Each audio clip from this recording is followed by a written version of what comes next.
This one, the speaker is my friend, it's all connected this powers.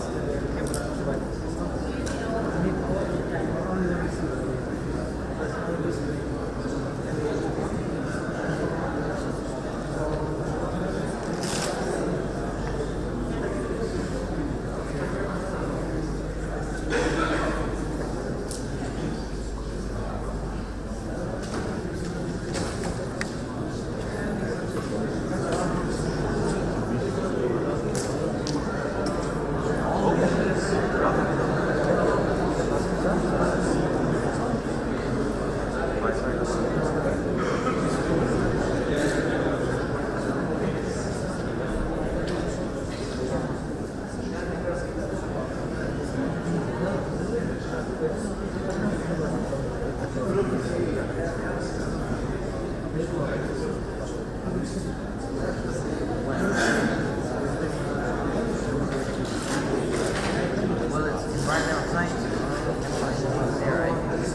Camera overhead.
Coloca a câmera.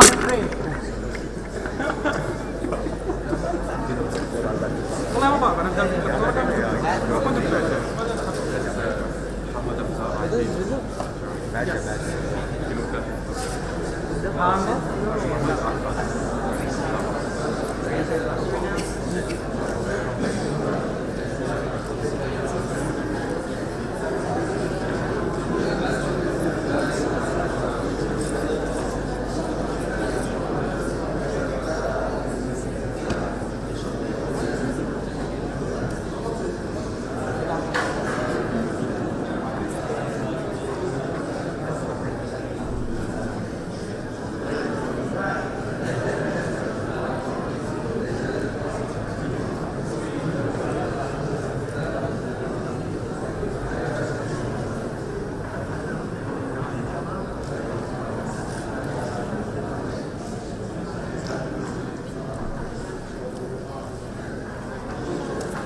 give it over. Okay.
I think it's yours. Because even in talking yeah. No, if we take direct, no. It's not just sana out.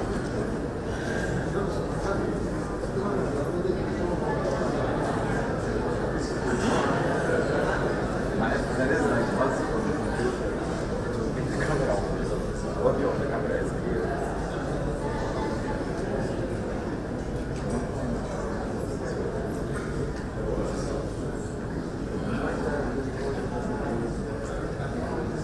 There.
أعوذ بالله من الشيطان الرجيم. بسم الله الرحمن الرحيم. الرحمن علم القرآن خلق الإنسان علمه البيان. الشمس والقمر بحسبان والنجم والشجر يسجدان والسماء رفعها ووضع الميزان ألا تطغوا في الميزان وأقيموا الوزن بالقسط ولا تخسروا الميزان والأرض وضعها للأنام فيها فاكهة والنخل ذات الأكمام والحب ذو العصف والريحان فبأي آلاء ربكما تكذبان.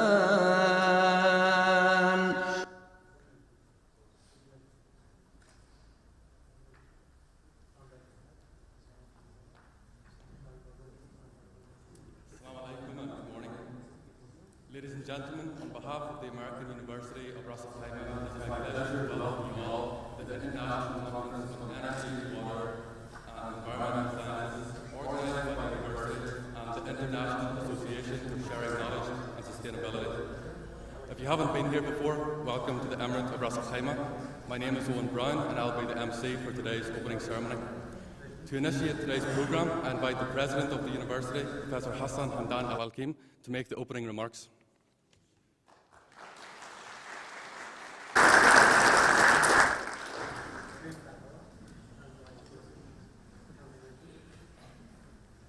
Assalamu alaikum. Bismillah. Sheikh Mohammed bin Chaid, Chairman of the Economic Department, our honorable guests, allow me just for at least a few minutes to inaugurate this international conference by saying on behalf of His Highness Sheikh Saud bin Saqr Al-Qasmi, a Federal Supreme Council member and ruler of Ras Al Khaimah, I would like to welcome you all to the United Arab Emirates and to the Emirate of Ras Al Khaimah. It is a pleasure to have such highly distinguished and esteemed scholars among us today, as well as honorable guests and colleagues, to participate in this 17th International Conference on energy, water, and environmental sciences. We, the people of Ras Al Khaimah, deem it a great honor to host this conference. As you all aware, the International Conference on Energy, Water and Environment brings together leading academic scientists, researchers, scholars, and experts in the field to exchange and share their experiences and research results about all aspects of energy, water, and environment. It also provides the premier interdisciplinary forum for researchers, practitioners, and educators to present and discuss the most recent innovations, trends, and concerns, practical challenges encountered, as well as the solutions adopted in the field of energy, water, and environment. To be able to host individuals of such distinction and to participate in exploring strategies to address the safety and well-being of mankind now and in the years to come is a privilege of which few are a part. It was the former Prime Minister of Britain, Margaret Thatcher, in a speech to the United Nations in 1989, who spoke about it is the life, as she said, it is the life, it is life itself, a human life, and innumerable species of our planet that we won't only destroy, it is life itself that we must battle to preserve. Today, we continue to be embroiled in the battle to preserve life, human life, and the innumerable species of our planet. Over the years, we have seen the ecosystem erode as we struggle to advance technologically, socially, industrially, and economically. Unfortunately, such advances are sometimes made at the expense of our quality of life. A quality of life in which we can breathe clean air, drink clean water, and live in an environmentally healthy atmosphere. Today, through the work of researchers and scholars like you, and with the investment of well-thinking people who value the quality of life, we are witnessing the dawn of a new day, a day in which there is a greater sensitivity to and calculated advances toward restoring a balance in the ecosystem and preserving our environment. We are finding ways in which we can protect our energy and water resources while maximizing our ability to be more effective and efficient in utilizing these resources to respond to the needs of a global community. Human and industrial growth in developed and developing nations alike demand a more favorable and cost-effective way of meeting the demands for more energy efficient world while protecting the environment. According to a release by the World Nuclear Association in November of this year, it says the world will need greatly increased energy supply in the next 20 years, especially clean generated electricity. Electricity demand is increasing twice as fast as overall energy use, and is likely to rise by more than 2/3 by the year 2035. Nuclear power provides about 11% of the world electricity and 21% of electricity in the 34 countries partner of the organization or members of the Organization for Economic Cooperation and Development. Nuclear power is the most environmentally benign way of producing electricity on a large scale. And renewable energy sources such as solar and wind are costly per unit of output and are intermittent, but can be helpful at the margin in providing clean power. For many who read this, the projections to meet the rising need for energy is of major concern, because we do not know how to fix the problems that are the byproducts of trying to meet these needs. The fact that nuclear power is identified as being the most environmentally benign way of producing electricity on a large scale is an encouraging sign. However, as well as known to everyone, nuclear energy, if it falls in the wrong hands, can be devastating. Today, much of our research efforts are focused on renewable energy. However, there is still the need to produce this energy in a sustainable and cost-effective way. Water is an essential source of life, and we Muslims believe, as the Quran says, out of water we have created all living things. Today, water also continues to be a matter of great concern to quality of life. Many of us are accustomed to hearing how important it is for us to protect our water supplies, clean up our waterways, and provide clean water for human consumption. We are also aware of the impact of climate change on rainfall, which sometimes decimated communities, taking with it life, properties, and foods. If we have not experienced this phenomena in this region, we must have heard about it, how devastating occurrences such as this can be as people scramble to take evasive action to survive, and scientists labor to find new methods of control. In more recent times, however, the lack of water has become a matter of equal concern in many places, such as our region, the Middle East. The availability of water is seen as one of the 21st century's biggest challenges.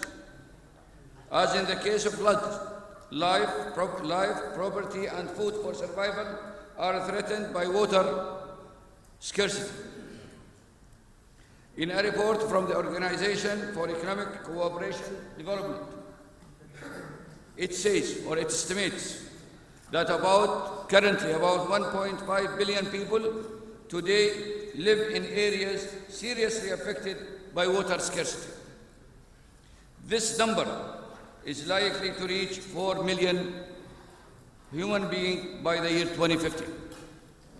The impact of this situation will most likely be a shortage of food, an increase in public health concern, and a decrease in the quality of life. These are some of the challenges we face, and which you are all addressing in one way or another in this conference. The world is yearning for solutions to these and similar problems. Without these solutions, humankind and the other life forms with which we coexist will be destroyed. Our children and our children's children will be poisoned by the toxicity of an environment that was created by our very own efforts to advance the world. To advance the world either industrially or technologically, socially or economically. But sometimes we try to advance without heeding the byproducts of some of our advances. Regardless of where we find ourselves in this world, whether it is a developing or developed country, concerns about energy, water, and environment present equal concerns to our existence. We share a common need, the need to live in a healthy and safe environment, despite technological, industrial, economical, or other advances. Regardless of where we find ourselves in this world, we also have a common responsibility. The responsibility to be good stewards, or as they say, good citizens of this world. We want to learn from you. We want to learn from you and do our part in preserving our universe, in having cleaner water, producing and utilizing energy more efficiently, and restoring and sustaining an environment for healthy living. It is for these and other reasons that we are gathered today, and we expect over 40 papers will be presented in this conference. We are also looking forward to participate in this discussion and conversation which will emerge from these presentations. We will explore acceptable, feasible, and manageable solutions to help make our world an environmentally safer place in which to live, despite the efforts that are made to enrich life and strengthen the ties that bind us together as people. Therefore, to our presenters, I'd like to say thank you, or to thank all of you. Thank you for your unrelenting efforts and for your commitment to using your time, your expertise, and your experience to make our world a safer, healthier, and a healthier place while taking giant leaps forward to accommodate a truly global community. People around the world will have the opportunity to learn from your work, as these presentations will be made available through publications, which will become a reservoir from which we can all draw important lessons. Lessons that will not only increase our knowledge, but will also make us more sensitive to our life, to our roles in protecting and preserving our environment and in utilizing our natural resources much better. As you know, a conference of this type could not have been possible without the support and contribution from other individuals and from organizations that share our interests. At this time, I would like to recognize these organizations and individuals and express our heartfelt thanks for their contributions to the International Association for Sharing Knowledge and Sustainability. Also to the International Center for Sustainable Development and Energy, to the Water and Environment System, to RAC Research and Innovation Center, and to Acadia University, as well as to the family of the American University of Ras Al Khaimah. I would like to say thank you all. You have each in your own way made an invaluable contribution to this conference, as well as to accommodating the advancement of research and innovation for a cleaner, healthier environment. I would like also to thank individuals who served on the different planning and logistic committees, to the members of the steering committee, the International Scientific Committee, and to the organizing committee. I would like also to add my thanks. Without your diligence in carrying out your assignments, we would not have been able to gather here today. You took time from your busy schedules to plan and organize this conference so that your peers and colleagues would have a forum in which to make their contributions to the world, thought and offer solutions to common concerns.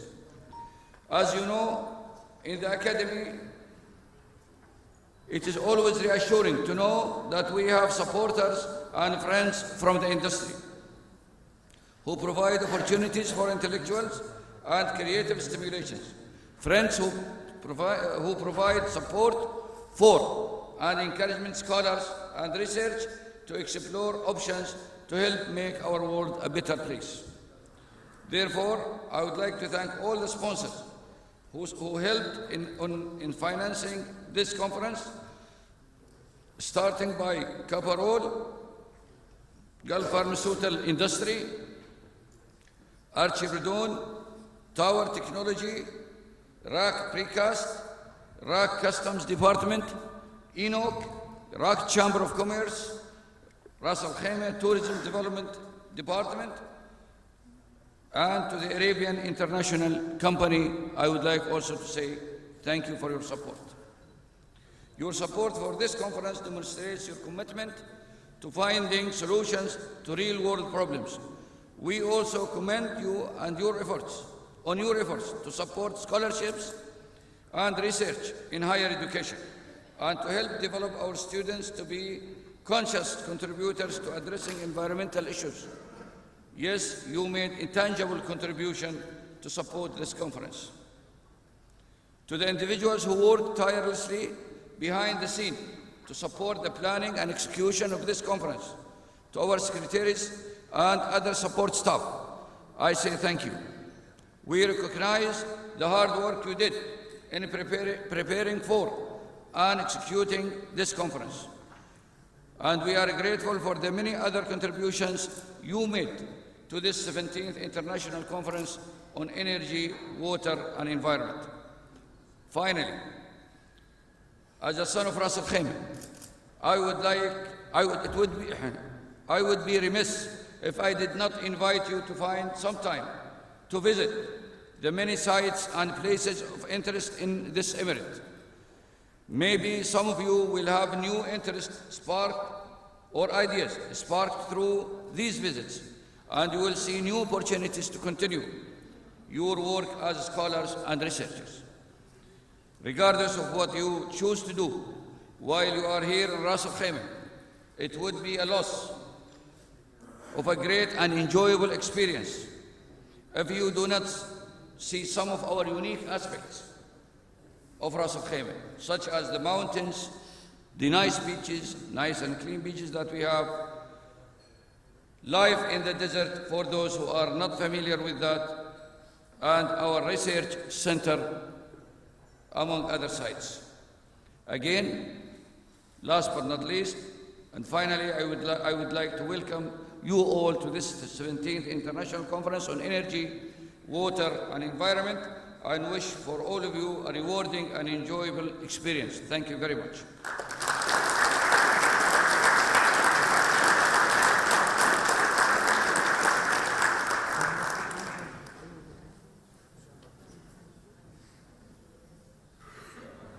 thank you, Professor Hassan, for your positive words on how we can create a better future for everyone. This conference has been organised in conjunction with the Association for Sharing Knowledge and Sustainability Canada. So next, I'd like to call upon the President of our co-organiser, Professor Al-Hadi Shakshuki, to say a few words.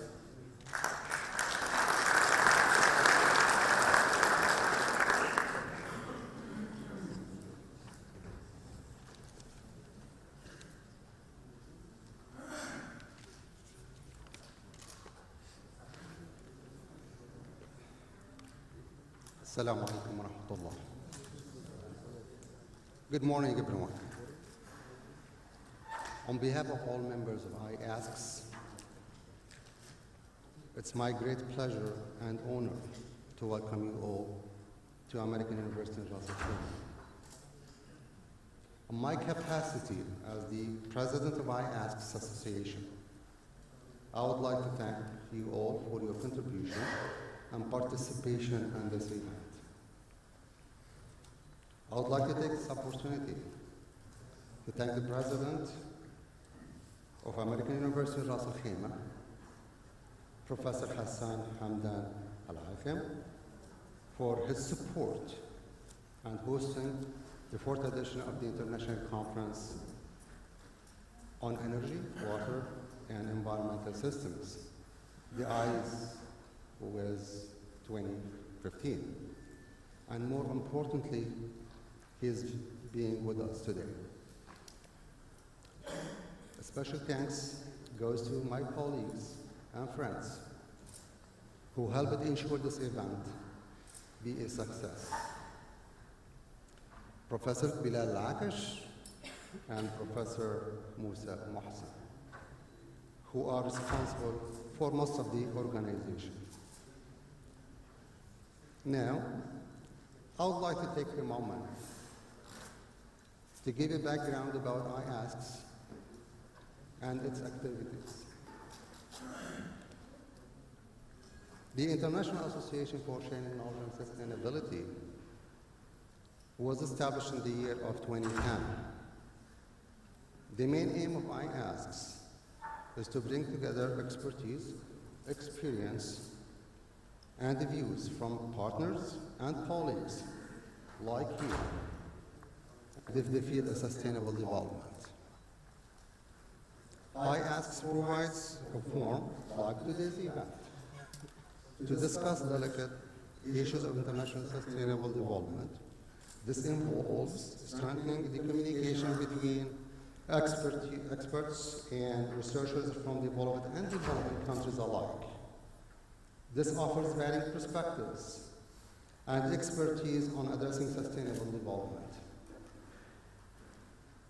Our mission of IASCS is to promote and support sustainable development in all parts of the world through sharing knowledge, partnerships, and research.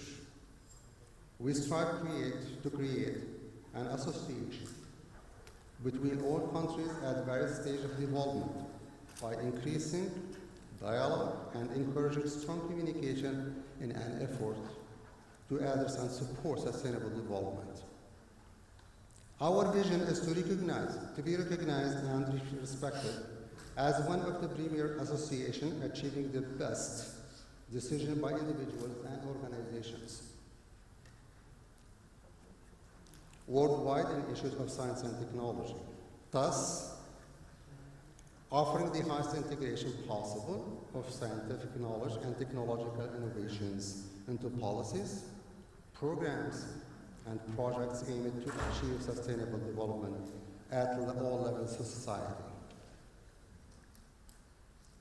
Our main objectives are to contribute to a sustainable future for developing countries and nations with economies in transition, to build research capacity in developing countries to ensure that there are clear links between development and sustainability, to bridge the gap between developed and developing countries through the dissemination and sharing of knowledge gained through research activity to a wider audience,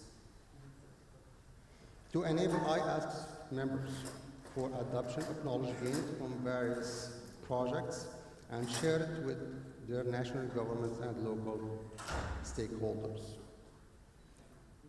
and to increase our strategic alliances with organizations that share similar goals, both regionally and internationally, all in an effort to increase the effectiveness and efficiency in which we go about our common objectives. This is exactly what we are doing today. The principal objectives of IASCs is to facilitate the knowledge sharing primarily in fields of global interest. As an organization, we provide the following services. First, capacity building.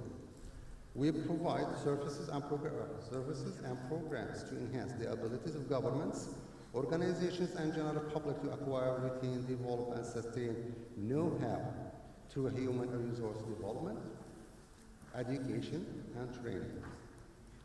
We also provide complete management and organization for conferences, symposia, congress, workshops, and training programs. Secondly, improvement of institutions and infrastructures. We provide services for academic institutions of higher education to develop performance indicators and assess in meeting accreditation requirements. Thirdly, publication of field-focused journals and books. We publish scientific peer-reviewed journals, specialized reports, and books in various disciplines. Fourthly, and lastly, collaborative projects. We conduct collaborative projects in all areas of sustainability and development. I would like to show our genuine and sincere gratitude for your support and participation in this event. We truly value your participation in this event, and I would like to thank you all for your attention. Thank you.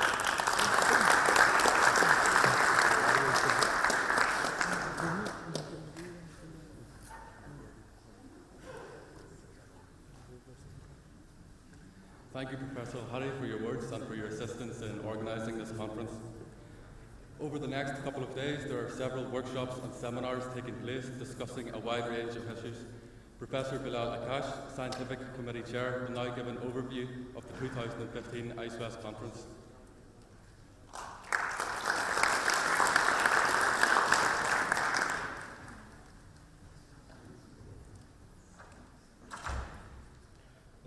Your Excellency, Sheikh Mohammed bin Kair, Your Excellency, Professor Hassan Al-Alkim, President of the AURAC, ladies and gentlemen, good morning. It is my pleasure to welcome you to participate in the International Conference on Energy, Water and Environmental Sciences. The conference is endorsed by IASCs and it is organized this time by the American University of Ras Al Khaimah. I hope that we were able to present the conference in its best form. The main goal of the conference is to bring together scholars, researchers, and scientists to address the present and present recent research results and findings with interest in energy, water, and environmental related issues and findings. Also, it would be an opportunity and a door opener for future collaborations. I would like to take this opportunity to thank everyone who contributed in making this conference a success. I will not be able to thank everybody since the list is really long. However, my sincere appreciation goes to Professor Musa Mohsen and Dr. Ahmed Abu Abdo and Ms. Najah Alwani for their continuous support and real hard work. Many papers were submitted for the conference. We have accepted about 80 papers to be presented in the conference. The area that were covered were energy, water, and environment, and the distribution of these papers are 52% in the energy sector, 27% in water, and 21% in the environment. The contributions of these papers comes actually from various affiliations, and the affiliations, they were in 24 countries as listed in this chart. And as you can see, the United Arab Emirates, the affiliations from United Arab Emirates were the most, since this is the host country of the conference. The papers were published in 4 volumes of 2 journals. They are the International Journal of Thermal and Environmental Engineering and the International Journal of Sustainable Water and Environmental Systems. Finally, I have an important announcement to make, and that is in April of this coming year, we will be hosting our first workshop on energy, water in the GCC countries, and it's under the title Present and Future Trends. It will be chaired by Dr. Ahmed Sakhriya, who is an associate professor of mechanical engineering at AURAC, and who was able actually to arrange for the invitation of the 15 scientists from German institutions to meet with another 15 scientists from various UAE universities to discuss issues related to energy and water in the GCC. The workshop will be supported by DFG and AURAC, and it will be by invitation only. In the next few days, the weather is going to be pleasant here in Ras Al Khaimah.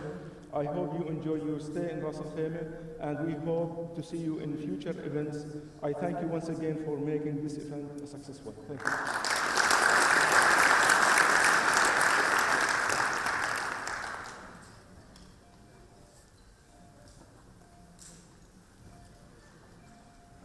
Thank you, Professor Bilal.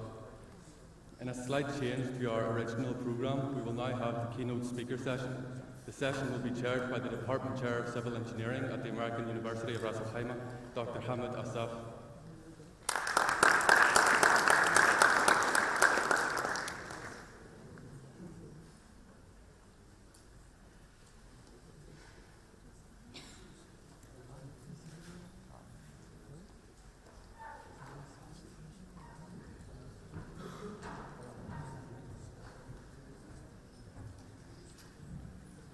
Thank you very much for coming here.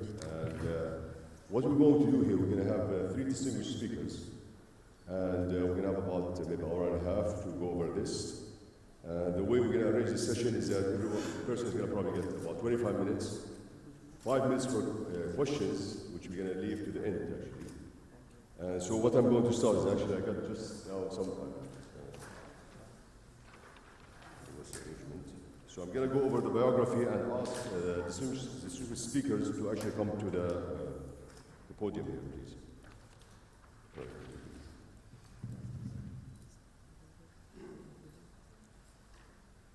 So I'm going to go by the order that appears here, so there's no actually bias here. Okay, so I'm going to start with actually asking Professor Woody Al-Jayusi. I'm just going to give a few words about him. Professor Awad Jayusi is the head of Technology and Innovation Management at Arabian Gulf University, which is in Bahrain. He was a vice president for science and research at the Royal Scientific Society in Jordan from 2011 to 2013. He was also the regional director for something called IUCN, which is the International Union for Conservation of Nature, headquarters in Switzerland, but it was covering an area in West Asia and the Middle East region.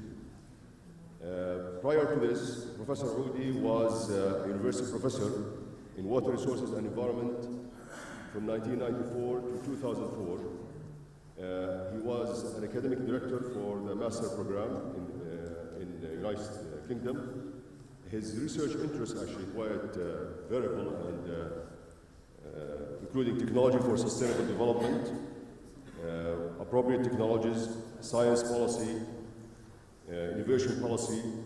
He was also a consultant with the United Arab Emirates, ISQA, which is the UN, the World Bank, GDZ, and UNEP, and USAID. Professor Audi published over 30 papers in international peer-reviewed journals, including 2 books actually. He has one interesting book called Islam as Sustainable Development, which was published in 2012. And another book which is about in UK and renewable energy and knowledge sharing in the Arab world. He was also the Dean of Scientific Research at Applied Science University in Jordan. He was a keynote speaker for many places, many fora, including some with UNESCO and also in Jordan, to name a few actually.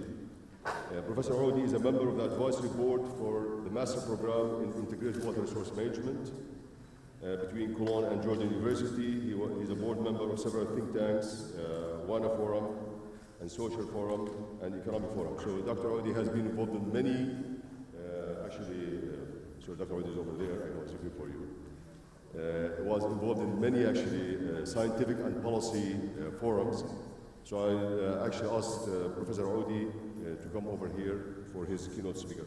Thank you. And we're going to do.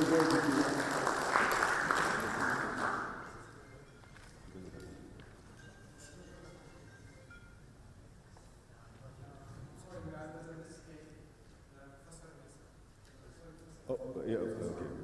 So, I apologize, but we don't have your bio here, so this is why. All right, yeah. All right, thank you very much, yes.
بسم الله الرحمن الرحيم والصلاة والسلام على رسول الله محمد وعلى آله وصحبه أجمعين.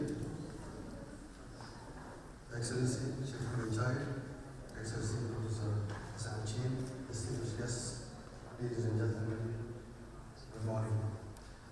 Actually, my speech is not completely formal. It covers so many aspects. I look at the requirements for being sustainable in all senses, not just the energy-wise or environmental. So this is a very broad talk. I've asked for 45 minutes, and we'll take minutes. So, but let me see, it all depends. One of the things that this year of UAE we have known is the year of innovation.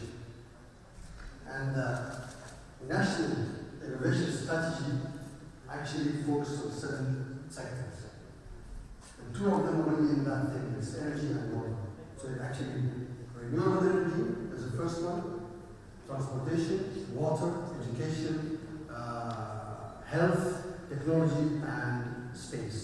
These 7 sectors. So we already are covering 2 main sectors of that national strategy for innovation. And but if I will look at these 2 days of conference, I think it's not enough to have some nice papers. I like you to be innovative because it's innovation year of the country. Do something. What you like to do is we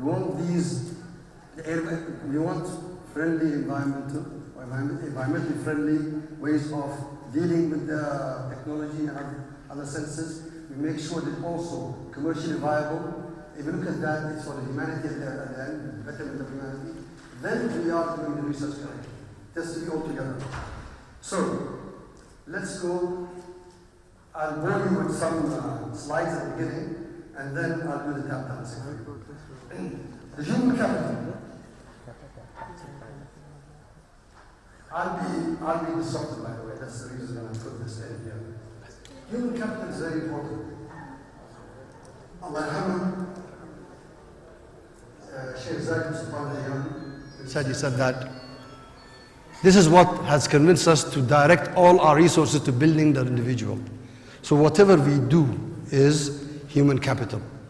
Environment, human capital. Technology, human capital. Sustainability, human capital. So this is a very important element. We are serving human being. So whatever we do, make sure it's for the betterment of the human being. Wealth is not money. Wealth lies in men. Of course, when we say men in Arabic, it means general, men and women. And then, Allah Hafadha, Sheikh Khalid bin Zayed, he said, the Federation of the United Arab Emirates has relied and will continue to rely on the rich and diverse contributions of its true wealth, which is its people. Again, we talk about people. Then comes Sheikh Mohammed bin Rashid, Allah Hafadha. There is no other choice for us but being number one. And then, if you look at the dictionary, you open it, there's no impossible in it. It's completely not there. And I agree with him 100%. This is one of the best things I heard. I was actually in the summit when he said it. He said, through education, and this is what we are, American University of Ras Al-Khaimah, through education, after 50 years, we will be happy to export the last barrel of oil. This means that we'll not depend on oil anymore. We are trying to diversify our economy. From now we started it. That's why all this year is innovation, next year is reading, and so on. We keep continuing being initiatives so that we will be sustainable at the end. This book is beautiful actually. It's called Flashes of Thought. And it's a very simple book, small one, but it has beautiful words in it. Government's job is to achieve happiness to the society. At the end, you like people to be happy, right? Whatever you do. If you're not making them happy, then forget about it, either technology or whatever you do. And then, of course, through smart cities, the work is continuous. There's no stopping the work because we are working on smarter cities. A person asked me, he says, how can you become number one? I told him, get used to not to get used to. Because if you get used to the first, somebody can and become number one. You need to work more, further. The biggest risk is not to take the risk. And there's no other choice for us but to be number one. Impossible is what in his dictionary. And his example is the Prophet Muhammad ﷺ. Now this is what, 2 years ago, this was a government summit. You can see everybody had nice smartphones, taking photos of these beautiful people. You can see now, smarter devices, are they related to smarter relationship? We have to know that. So actually it does. And this is what my talk will be all about. We have been going through lots of X-cities, starting with, we've been to E-city, which is they give services online, and then mobile city, services on mobile, and then ubiquitous city, that's both of the E and M services everywhere, and then the end is the S city, smarter city, or knowledge-based city, where you have ubiquitous services to everyone.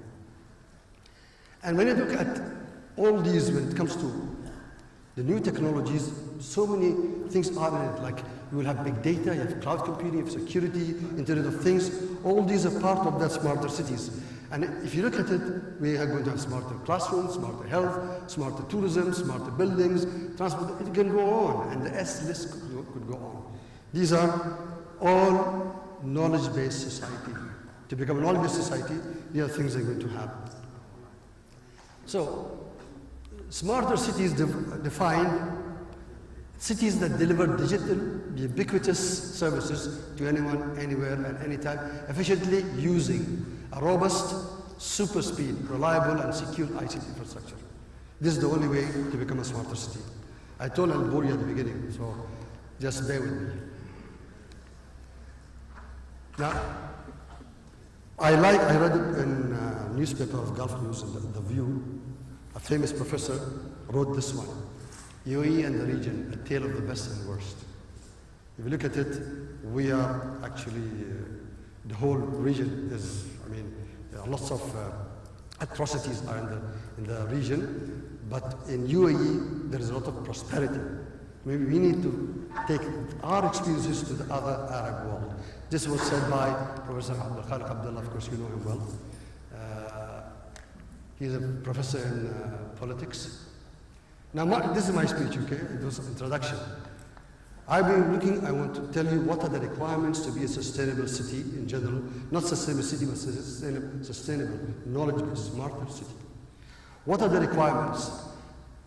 The requirement for achieving knowledge-based infrastructure which is sustainable, I think it's the best lifestyle we have now. If you keep it sustainable, that means we have diversified our economy into other than oil. Well, what I want to show this actually is that if you look at renewable energy, look how small this percentage-wise.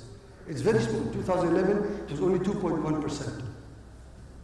2.1% of the consumption or generation of it. 2.1%. And oil was 33%, and so on.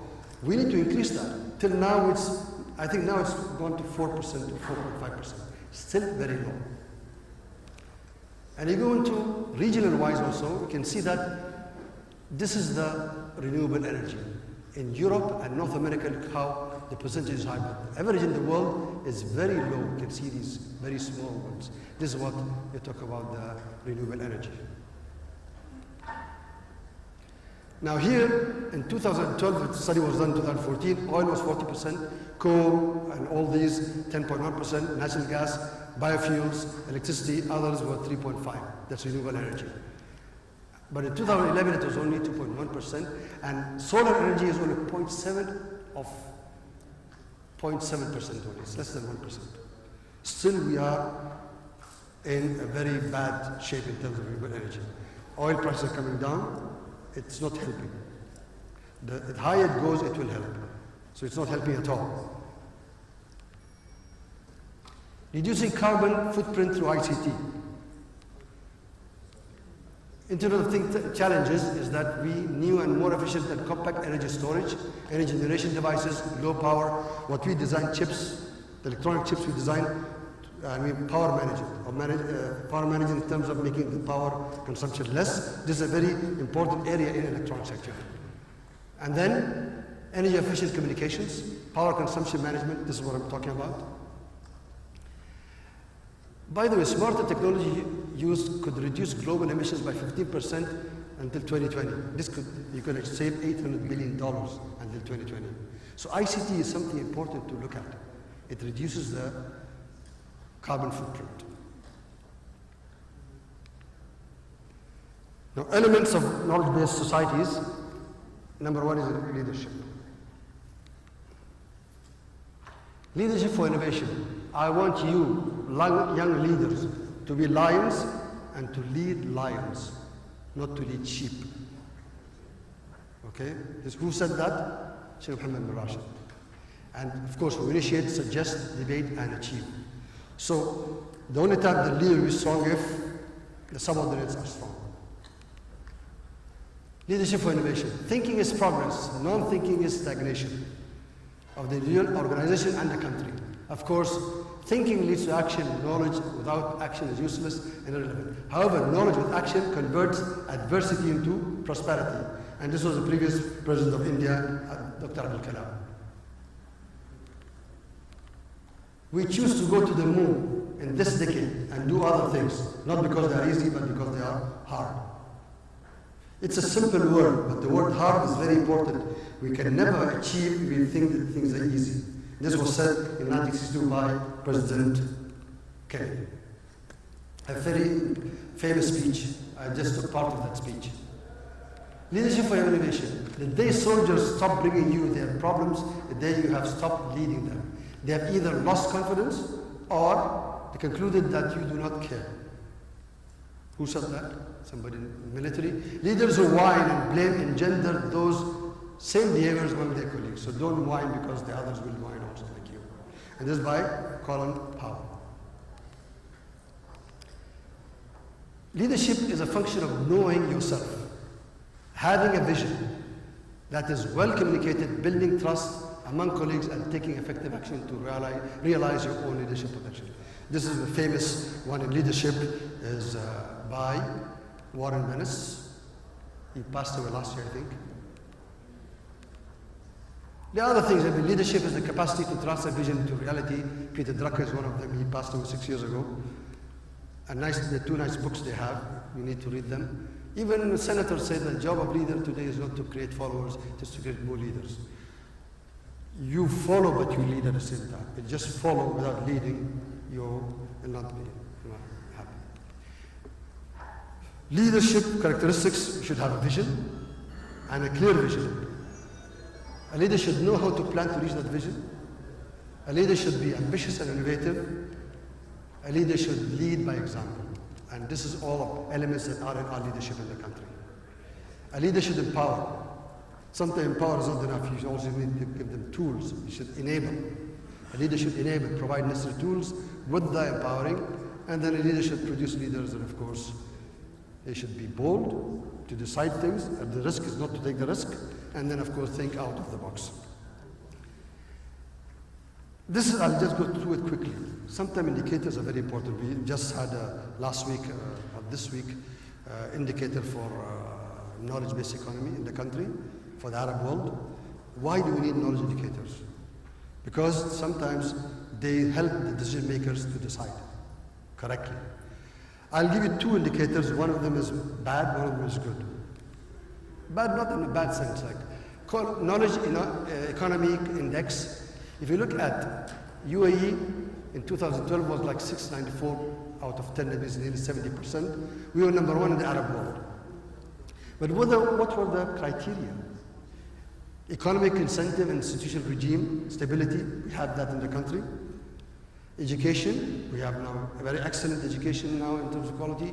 Innovation, we have a lot of innovative people in the country. And ICT infrastructure, which is Ankabut, is there, and then something is missing. That's why you got 70%. I'd say that we should get 40%, not 70%. And this is knowledge creation. So in this index, there's no knowledge creation. That's why we become so high. There's another one quickly, that it has all the elements, criteria. One of them is knowledge creation. We got only 42%. 42%. This is the correct one. So we need to look at the indices, make sure that they are the correct ones to give it to the leader, the decision maker. Second one, we said one is leadership, second one. Now we'll go into the meat. Okay? The other one was boring now.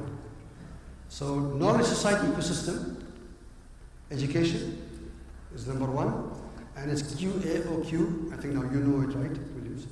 It's quality and only quality.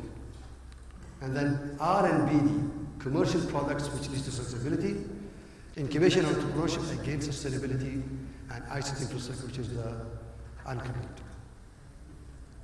Education towards innovation. The famous businessman, he said the best donation is education. I loved it. I said I'm going to use it. I took his permission, of course. It's true. Education should be a part of your life. One day I hope that everything will be free. Nelson Mandela said education is the most powerful weapon which you can use to change the world. It's true. Positive, of course. Now we look at the whole trends of research education. It's important. We don't need to teach students. We need an L to L, which is love to learn. We need to make things that students would love to learn. That's why the smart education came. Not because we want to use the technology, but to use the technology the way they want it so they could love to learn. And instill love in them. And then research and business development is very important. This should be through industry, academia, private sector, government, all of them share it. Incubation of startups is a very important element for innovating ideas and turning into some product which is made locally, sold globally. This is the last one, this is my goal, because I've been doing it for years. I want this to happen in UAE. Made in UAE, sold globally. And it's not only technology. United States, they actually export everything to the world. They export books. Everybody read Dan Brown, The Leadership, Peter Drucker. Who can talk about it? I mean, every book is exported to the world. They export cinema, art, technology, administration, leadership. Everything is exported to the world. So it's not just technology. That's why you say, when you write a book, make sure it's sold globally. Don't write it for locals to read only. When there's literature, it should be global standards. Art performed or done in UAE, exported abroad. Technology made in UAE, sold globally. Cinema produced in UAE, watched globally. Medicine produced locally and treated globally. Industry innovating in UAE, competing globally. And franchising. A lot of people do boutiques. But if a boutique is like Zara or whatever these, then becomes a franchise. You need to franchise them. Then that's the only way that you're going global. Restaurants even. University of Dubai, this is a commercial. I'll just go. Okay. Second one is research and business development. One of the problems we have in the Arab world in general is that the culture of research is not yet understood. Maybe understood but not implemented. The problem is, as we said, we want to just be promoted or just publish it somewhere. That's not what we want. So we need to look at what are the R&D constituents that will make the research actually viable and will benefit from that, commercially speaking. First thing, we need to look at the culture. That's the culture we're talking about. So we need to do a lot of awareness to change the culture of what research is all about. Secondly, academia. Academia is the main element, the foundation of research. And now, they always say chicken and egg is the industry should start first, or academia should start first. I think academia should start first, because industry will come to you, you are a cheaper place to do research. They will come to you, but you need to prove yourself. So it starts from the academia. You need to prove that. And then, of course, industry. Industry will come to you once you have proved that you can actually help them to achieve. Government plays an important role. They always initiate. So initiatives come from them, and we take over later. And of course, private sector, it comes in through venture capital. And I think venture capital culture is, I think it's not there in the Arab world. In UAE, we still have 0 venture capitalists. In Silicon Valley, they had 75 venture capitalists in 1979. So, the Silicon Valley. We have 0 till now. That's one of the big problems we have in the research industry. Entrepreneurship, innovation, and incubation. Anytime you look at incubation, it's very important always to look at so many elements. Engineers think they are the most intelligent people, and they can do so many things, and without business, they can do nothing. So they have to actually work with the business people and other ones to make it successful. So when you look at it, if there's an idea, there's a review, you go into an incubation center. You have nice infrastructure, you have everything there, even food, secretary, and these are the incubatees. But this is always missing. That's the reason why some incubators are not successful. Business Acceleration Center, this is what we need. We need marketing, business development. Everything of these elements should be part of this incubation center to make it successful and have a graduate which will be the startup or an exit strategy. Even IP management, recruitment, technology support, everything should be VP access or VC access.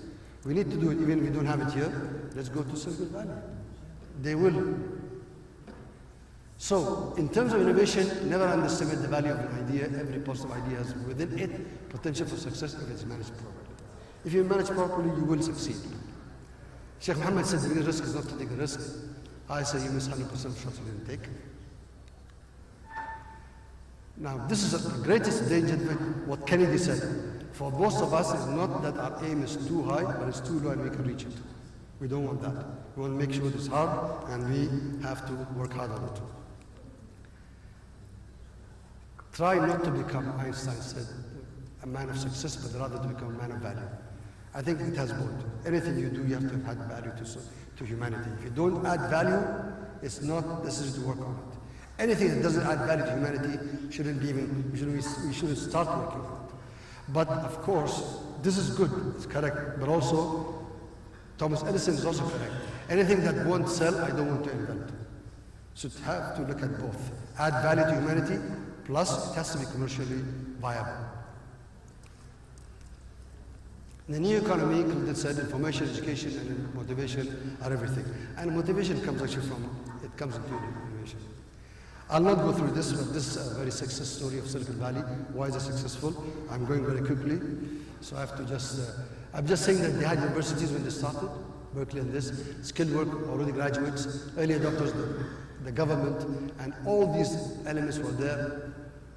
And venture capitalists were like 74, they're 150, not 75. And other, my comment is the leaderless and has an organic growth. The only leaderless country in the world, or project, is Silicon Valley. And I say leaders number one, yeah, it is number one, but not for Silicon Valley. ICT infrastructure is the fourth one, Ankabut. I think you know Ankabut, those who don't know Ankabut is like Internet 2 in the United States. Internet 2, it served the education and research sector, and it is a very unique one, that the requirement that to be a member of that Internet 2, you need to have a 1 gigabit point of presence, so you can enter that backbone, which is 100 gigabit per second in the United States. Here we have 10, we are soon moving to 40 gigabit per second. So this Ankabut is very important for the researchers to collaborate in the country and abroad. We are connected to Internet 2, by the way. Also, and we're connected to GIAN, Europe, and we're connected to Janet. Okay, so this is the main, create an opportunity for UAE to be a global leader in research and education, and of course, cooperation internationally also, which is Internet 2. Ankabut means spider, of course, those who don't know. And it's all discovered. We have now 31 institutional members of 79 campuses, and American University or SkyMy is a member of that. Now, virtual reality in Ankabut, so this is things that we need to look at. The research. Of course, when you look at distributed virtual reality, means you can have all together, and as if you are sitting in one place. It's very important to look at, to do some research. This actually helps for labs especially. And then, of course, this head-mounted one. And this is very important, this one.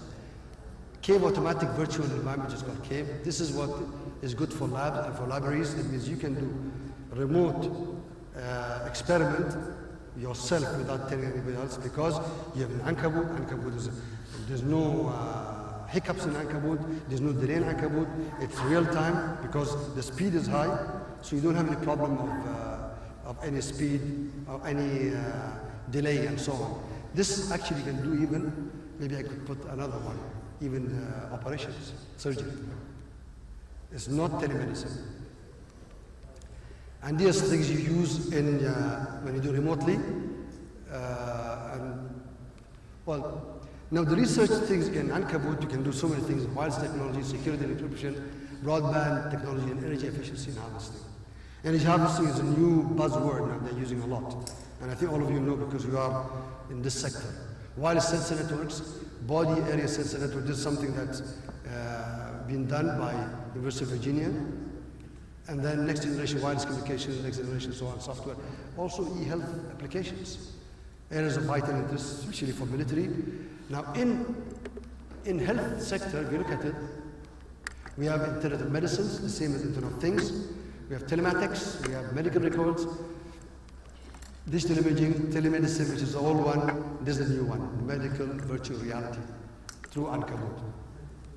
Mobile medicine and smarter medicine, which is micro-electromechanical systems and nano-electromechanical systems. These are the ones that are going to be used in the future. But the problem is, machines are going to be inside your body, and the software is using it. If somebody hacks the software, what will happen? They'll hack your body. So that is something we are working hard to make sure that it'll be a strong one. I'll talk quickly about that. This is virtual lab. Now the last element is future trends. Future trends means what is it we need to know that will happen in the future. Now to work on it so that we'll be ahead of others, or at least go abreast with the others in the world. First, embedded intelligence. You see, every machine will have embedded inside it. Machine will be everywhere. Every part will have something in it. Even in medicine, we have all this will be in that arm. So embedded systems is the thing that we work on.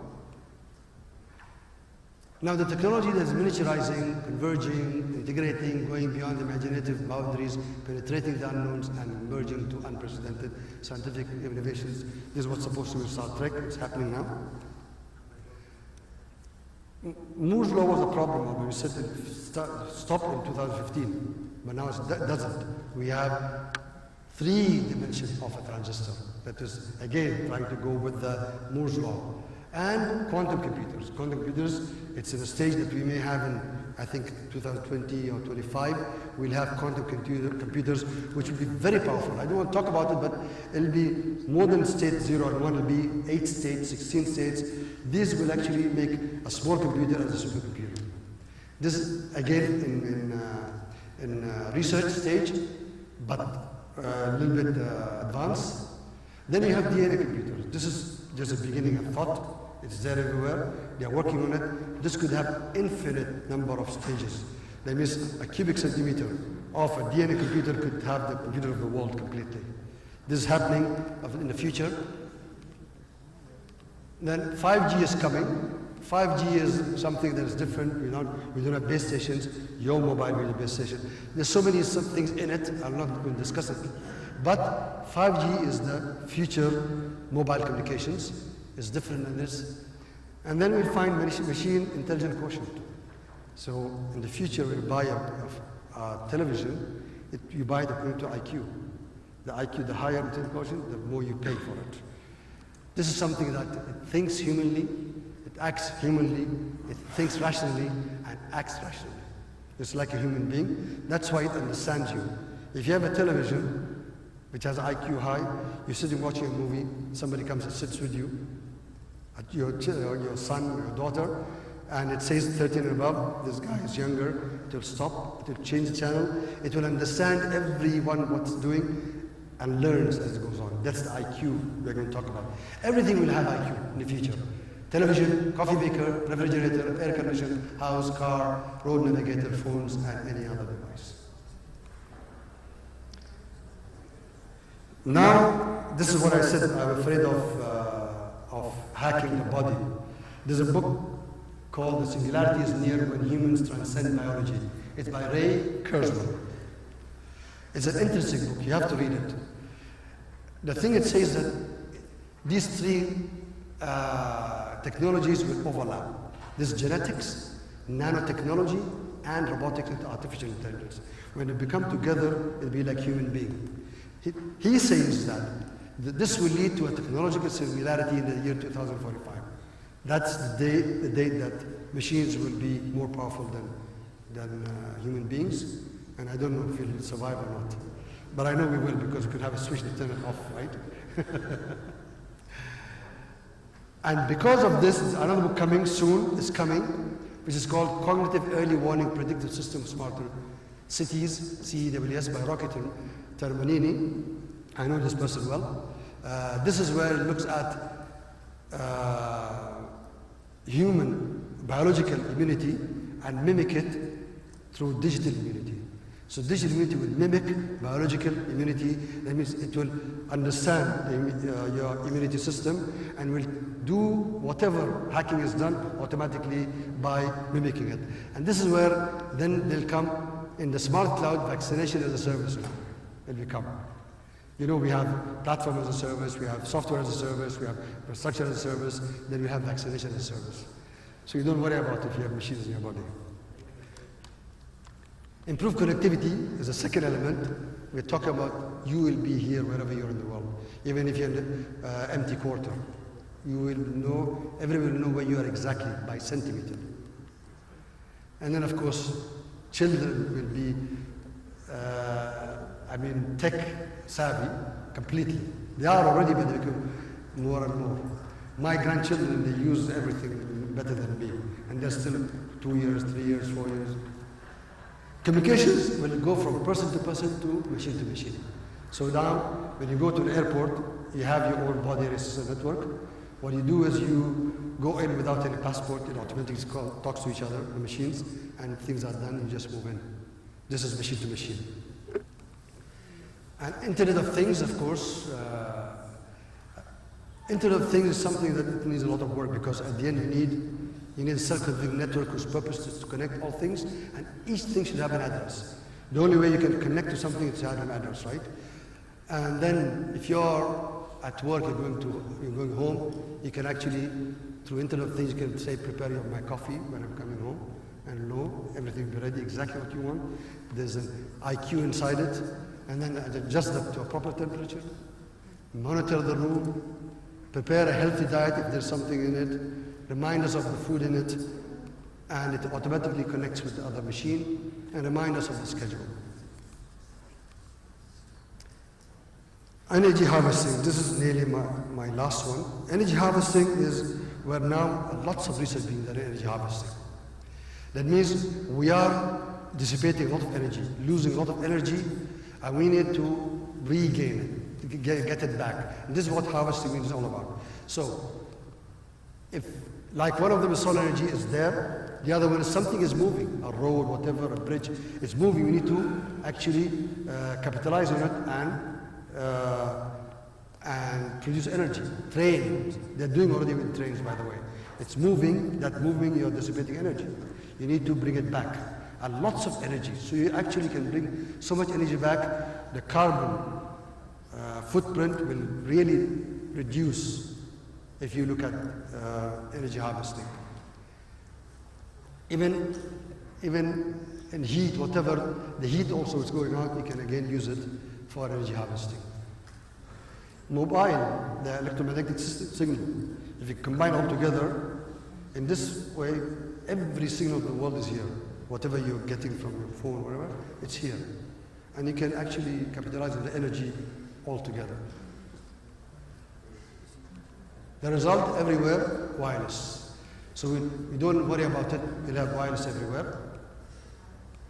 And we will have a nice, ubiquitous, convenient city.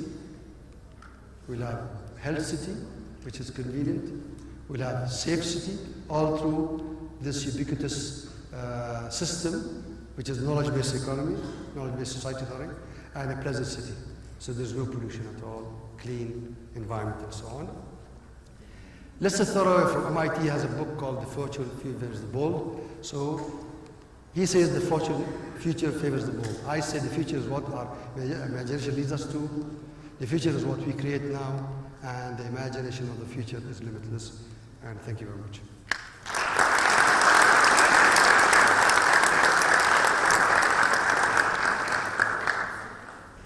How long did I take? Are there questions or just finished? I don't know. Are there questions or yeah, I can just sit down? It all depends on you. You are in charge. Are there questions?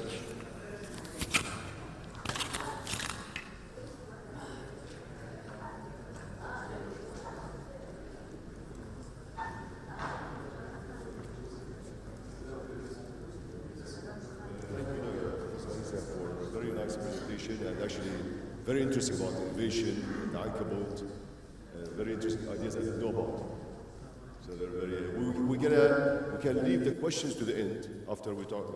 Let the other panelists actually speak. So you can please keep your. If you can write down your questions, and then we can ask the different panelists here.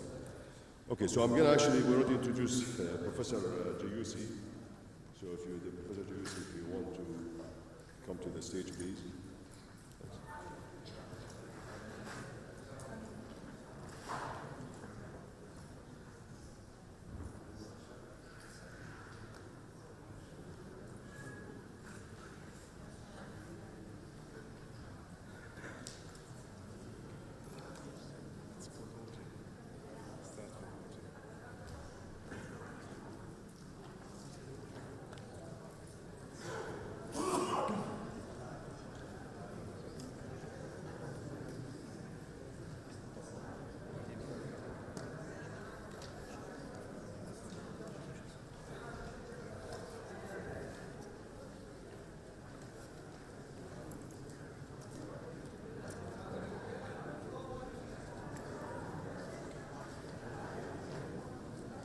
Assalamu alaikum. It's very hard to speak after Dr. Isa. Thanks for Dr. Isa because he set the scene for me and the sitting for talk about my presentation. Also, it's very hard to talk among people who already know about the subject. So basically my contribution will be a little bit based on the framework that Dr. Isa has already eloquently articulated.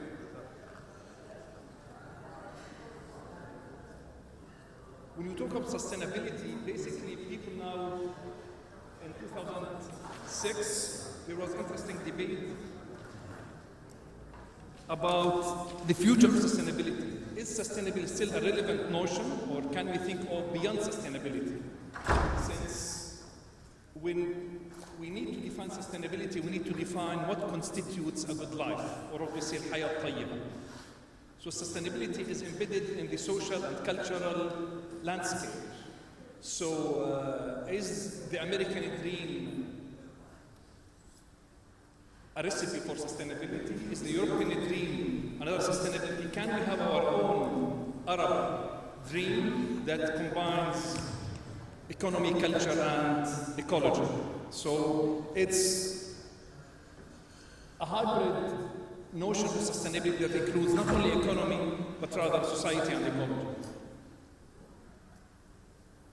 The outline for my presentation will address 3 points. Why do we need to talk about green technologies? What is green technologies, which already we've learned about, I will skip it very quickly, and how to do it, and some examples from GCC. In the early 70s, 4 decades ago, people realized that we live in a very fragile planet. So the planet is not an open landscape that has limitless opportunities for growth, or just having the notion of growth for the sake of growth, but rather it's a blue planet that's very fragile, and we need to take care of our ecological footprint. However, there are global challenges that we need to address that basically this important conference, ICEWE, is talking about. It's the linkages between water, energy, and we call it the nexus. The water, energy, food nexus. And that's why we need to talk about technologies for the nexus and innovations for the nexus. But however, these challenges are impacting our region, especially when we talk about the prices of the oil, when you talk about the COP21 in Paris a few days back. So now people are talking about a transition toward a new renewable era, especially with new innovations and technologies and a shift in the global leadership, a shift in the global mandate, and a shift in the global collective action where the globe needs to go. However, the consumption model, the market economy, has resulted in what we call the great acceleration. This great acceleration is manifested in the high growth of water, energy, food, McDonald's, Pepsi Cola, etc., etc. And the key question, we need to be aware of the ecological footprints. Is this trend sustainable? Can our planet absorb these type of emissions? So we need to be aware of our ecological footprints and where this type of trend is leading us. The critical question is, if China and India will mimic the American model, we need 4 or 6 planets. So we need to be sure how this planet is going for especially the emerging economies, the BRICS and India and China. Again, now the cost of the 1 barrel of oil is about now less than 40, now 35. It's expected now, even after COP21 in France, people are arguing that it will even go less in the coming future, next year. So people now are reaching what we call a peak oil. And the key message here is that an opportunity needs a prepared mind. If we are not prepared for a transition to a green economy, if we are not prepared to a transition to a sustainable future, that means the entire human civilization is at risk. We know that part of the key challenges is one of the market failures, one of the indicators of the market failures of the market economy that is governing our lifestyle is climate change. Climate change is an indicator that the growth for the sake of growth is not sustainable. We need to rethink, we need to revisit our economic model. And again, the notion of equity in Paris, in the COP21, people were talking about climate justice. And the key policy questions, who get why and what? In terms of social justice, social equity, and climate justice. And that's why we need to see how the universe, which is very positive now, there's a positive leadership between North and South. If we look at Obama's speech, if we listen to all the global leaders, they are agreeing, including India and China and the Arab world, that we don't want to be part of the problem, we want all to be part of solution. And this is the type of transformational leadership that we are looking and aspiring for. COP21, even the transformational leadership, they were not adhering only to 2 degrees after the post-industrial revolution, but rather to 1.5 degrees. So now even the world is more aspirational. We are going beyond Kyoto and beyond Copenhagen, all the shortcomings of Copenhagen, to a new era to revolutionize the entire economy and society.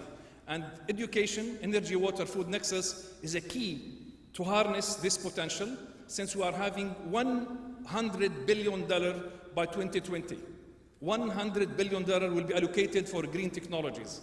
And that's why education, innovation, and research need to be harnessed for this immense amount of money that can be tailored for green technologies and green innovations.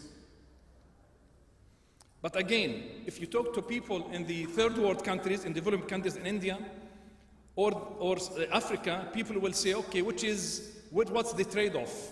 What's the right strike? Shall we care about poverty versus climate change? Is climate change a luxury? And the key message, the human security and environmental security are intertwined. It's not a matter of either or, it's a matter of both and. Again, part of the challenge that our human species is suffering from what we call, we suffer from blind spots. And also we suffer from what we call ecological amnesia. We don't care if the fish stock in the Gulf is vanishing. We don't care even if there is a pollution or forests are gone. What we care about our financial account, financial balance. However, we don't realize that we cannot invest on a dead planet.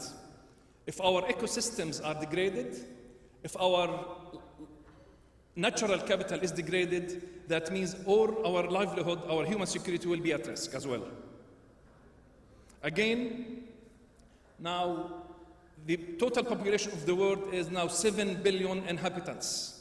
But still, if you talk about the discrepancy, the dichotomy between North and South, still we have 1 billion people without access of water. We have more than 1.5 people without access of electricity.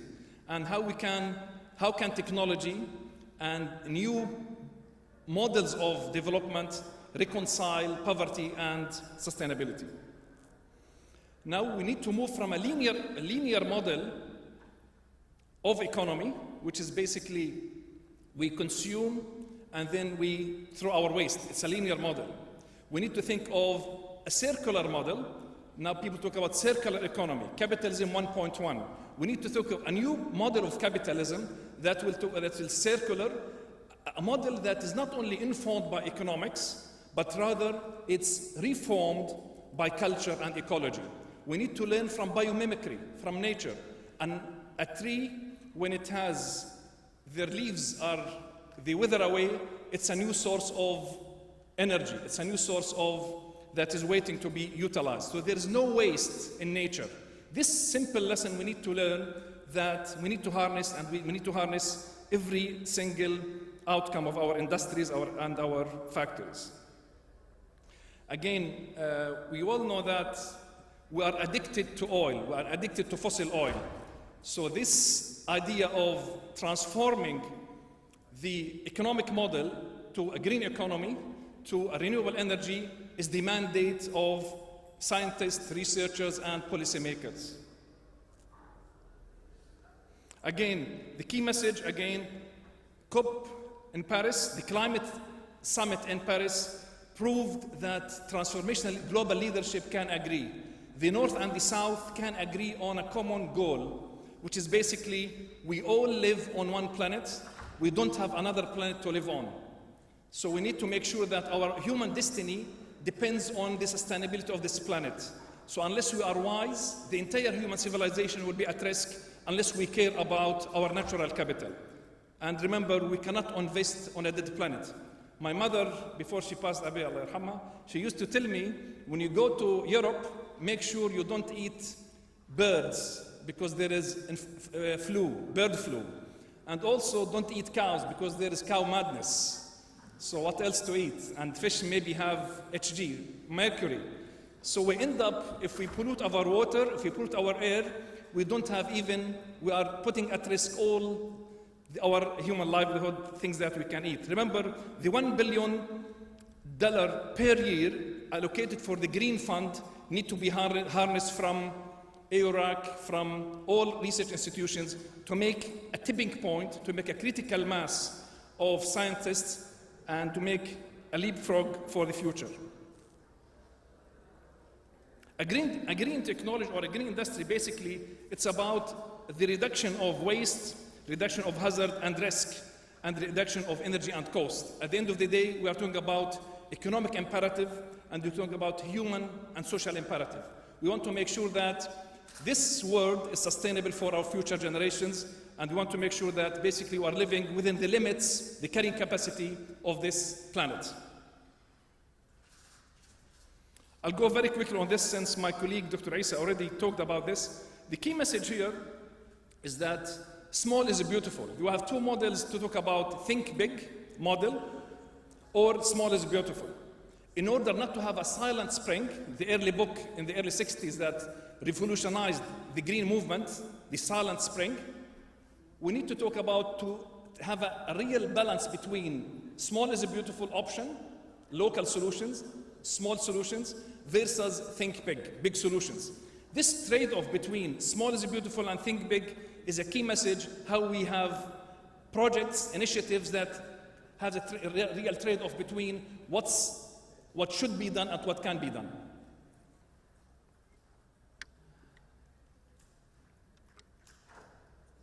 Again, there is no waste. Waste is a new resource. This has been the e-waste. In my last visit to Taiwan, there is a huge industry that work on e-waste. And basically, high-value metals are being extracted from e-waste, so it's an opportunity. Now, how we can harness waste-to-energy projects, waste-to-energy initiatives are key to transform the world as well. The change of the energy mix in India has saved 90% of pollution, heavy metals pollutions. So basically, changing the type of energy will change the fuel emissions drastically.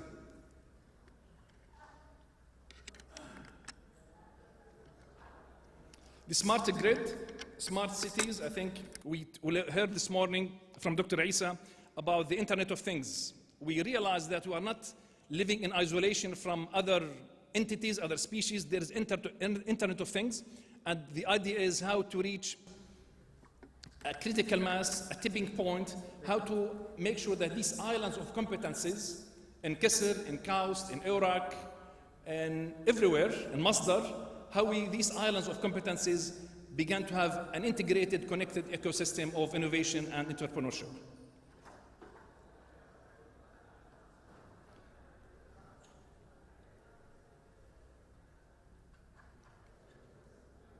In Denmark and Germany, now the target for transferring to a green economy has been raised remarkably. In North Europe, we are doing about 80% of the entire energy will be from renewable energy by 2030. So it's a huge transformation in the foundations of economy. It's a huge foundation shift, a macro shift in the economy and society. Again, small is beautiful. Micro hydropower plants. You can use water harvesting. You can use grey water reuse. You can use a lot of simple solutions that can help the rural poor. Sometimes we think that we all live in cities, which is true, but we need also to think to make sure that we have the right balance between rural and urban populations. Sustainability basically is to think of the other. And again, in terms of smart cities, we need to look at the basic unit of a city, which is the house, how we can have a smart house that has water, energy, food, and is connected to the grid system to make effective and efficient use of energy. Disruptive technologies and innovations. Sometimes we have a radical change in technology, a disruptive innovation or technology, and sometimes we have a radical change.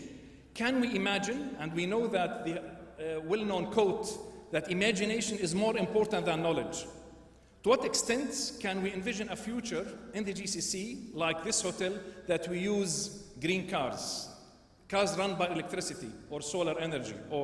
So envisioning a future that means a drastic change in the way the economy is founded in terms of modes of transportation, green building, infrastructure, energy, water, and food nexus. We have three strategic options. One is solution driven by priorities, a vision, a leadership. We want to go to this destination, like what Dubai has done beautifully. Another model is about co-production of usable knowledge, how we can harness knowledge sharing, what our colleagues has done beautifully in terms of knowledge sharing. And the other is about market-led incentives. So you have either the government, the market, or knowledge-based economy. We have to make sure that we have a strategic intent to harness these options. The linear model of innovation is not applicable in all cases. We need to think of disruptive technologies and how we have a tipping point and harness the potential. Latecomers. Sometimes we believe that we are latecomers to the technology, but we can leapfrog. We need to start from where other people had started and try to instill the culture of technology and innovation. It's part of education at an early stage. The Arab world, the globe, has agreed on 8 in the Millennium Development Goals, which ended a few years back. Now we are talking about post-2015 Sustainable Development Goals at the global arena. So now it's not only 8, now we have 17 goals. And we have SDG that talks about energy and climate change and partnership and knowledge and technology. So now in the Sustainable Development Goals, the SDGs, the climate change, the energy, the water, the food are all has been outlined very clearly. Now, the few coming slides will talk about the region, the regional context. What you've heard so far is about the global context, the global landscape. Now, in terms of global context, when we talk about the desalination industry in the region, this part of the world, the GCC and the Arab world, is one of the highest users of desalinated water. And the question comes, how can we route, how we can localize the desalination technology in this part of the world? So at least to have technology as part of the national economy. And it's a crucial challenge since all the membranes is being produced from specific companies. So this is the role of technology in the water, energy, food nexus. Water technologies in terms of desalination, again, we can talk about the efficiency and the technology as well, but again, routing and localizing is a crucial issue in terms of water, energy, food, and ICT. I think we've heard how ICT can help us in carbon storage, CO2 storage, and enhancing the efficiency, effectiveness, and sustainability of societies and economies. Scale and appropriate technologies. Shall we go for centralized or decentralized technologies? What's more relevant to our countries? So we need to balance and to have the right trade-off between technologies, whether it's desalination, water reuse, grey water, or green architecture or green buildings. So the scale is important, and we need also to address the issue of appropriate technology. So there is no horizontal transfer of technology, but rather there is adaptation, there is re-engineering, and there is ensuring that there is appropriate technology for this part of the world. In terms of agriculture, most of our water is going to agriculture in the developing world. And if we use efficient technology, that means we are saving about 40% of water used for agriculture, which means a huge amount of capital. So technology for agriculture is crucial to make sure that there is a food security, and food security is linked to human sustainability. Again, transport, infrastructure, and buildings. Now, Masdar in Abu Dhabi has created a global model for sustainable building, a sustainable model of initiative. And this is, again, part of the transition to a new era of renewable energy. ICT is crucial in terms of good governance and social media, and having good governance and e-learning spaces that is very, very clear. Finally, priorities. We need to set our priorities right in terms of science, technology, and innovation. One of the key messages that I'd like to convey in this important forum is that we have a lot of islands of competencies in this part of the world. But however, these islands of competencies need to work together in partnership. So collaborative research, research alliances, R&D alliances is critical. In the US, they work on research triangles. So each university will focus on a certain domain of competence, whether it's social sciences or physical sciences or engineering. And they cooperate virtually. And there's no reason now, geography has no meaning in the ICT world, in the Internet of Things. So you can work from Ras Al Khaimah and work with people in Canada, was very, very clear, and people everywhere, they are connected with in terms of knowledge sharing and innovation. The other idea in terms of consolidating development. How can we have science and technology and innovation as part of our national agenda and to be part of social development? And converting these technologies into enterprise and into commercialization is crucial to provide jobs. This part of the world is very young population in terms of the pyramid, and we need to make sure that we have 60 million graduates every year that they graduate from universities. And the market is only absorbing only 10 to 15% of those.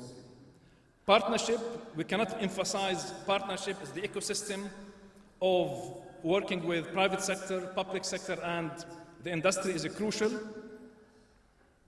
The final note, we need to support regional research teams and collaborative research in the region between KAUST, between KESR, between Masdar, between Qatar Foundation, between Egypt, Germany, Algeria. We have a group of very good scientists. Now the idea how we can bring a critical mass of scientists, how can we reach what we call a tipping point, how we can transform this knowledge into a new era of collaborative research and research teams that they work virtually.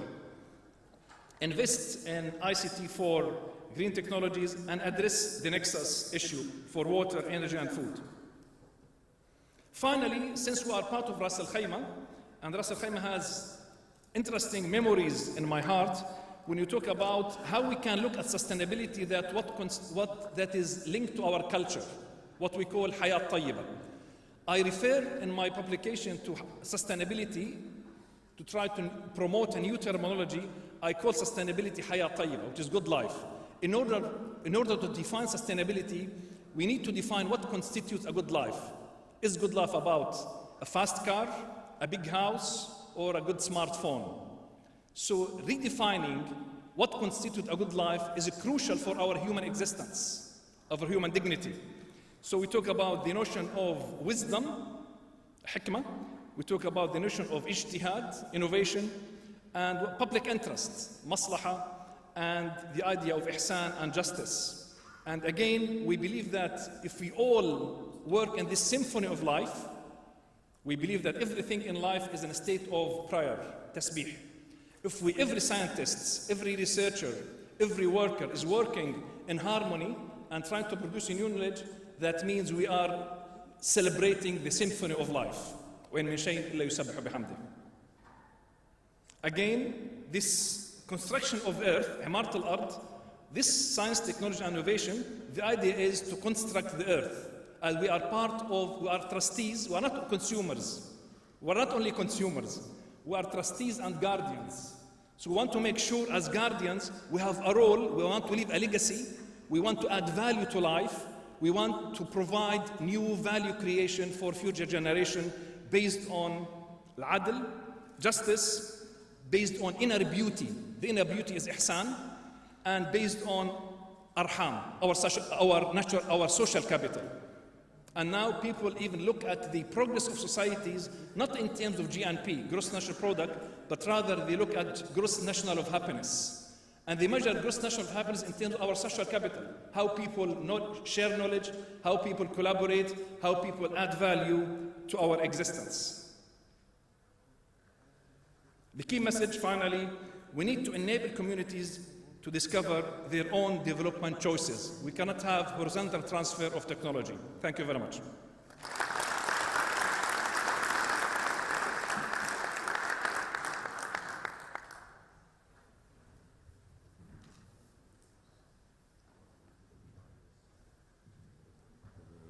Thank you, Professor Audi, for a really very interesting presentation, and I'm sure we're going to have some questions about that. We have a change in plan, actually. We're going to go directly to the last session by Dr. Nevin Duc from University of Zagreb, and he's going to be talking about smart energy systems, the role of water supply in dry climates. Professor Duc is Professor of Energy Planning, Policy and Economics. Since 2001, he was at the Power Engineering and Energy Management, and he's the chair of Department of Energy, Power Engineering and Environment at the University of Zagreb. He's also a co-chair of International Scientific Committee of different series and conferences on issues of water, energy and environment, which is really the basis of this conference.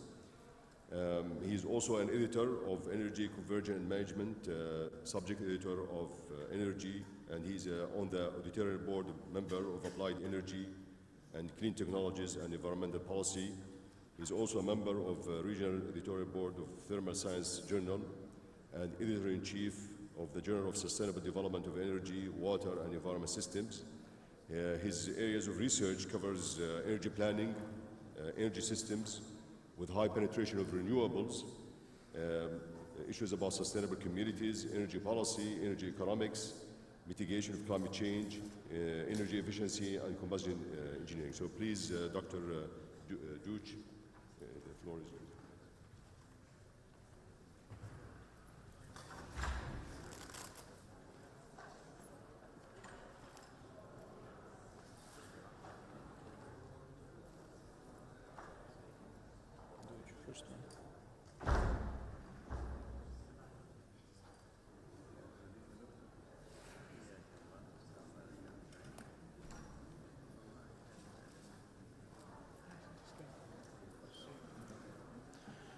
Thank you, Chair. It is great to be here only 3 days after probably the most important international treaty of the 21st century. In Paris, the world has agreed to try to limit the climate change to 2 degrees increase of the temperature from the pre-industrial time.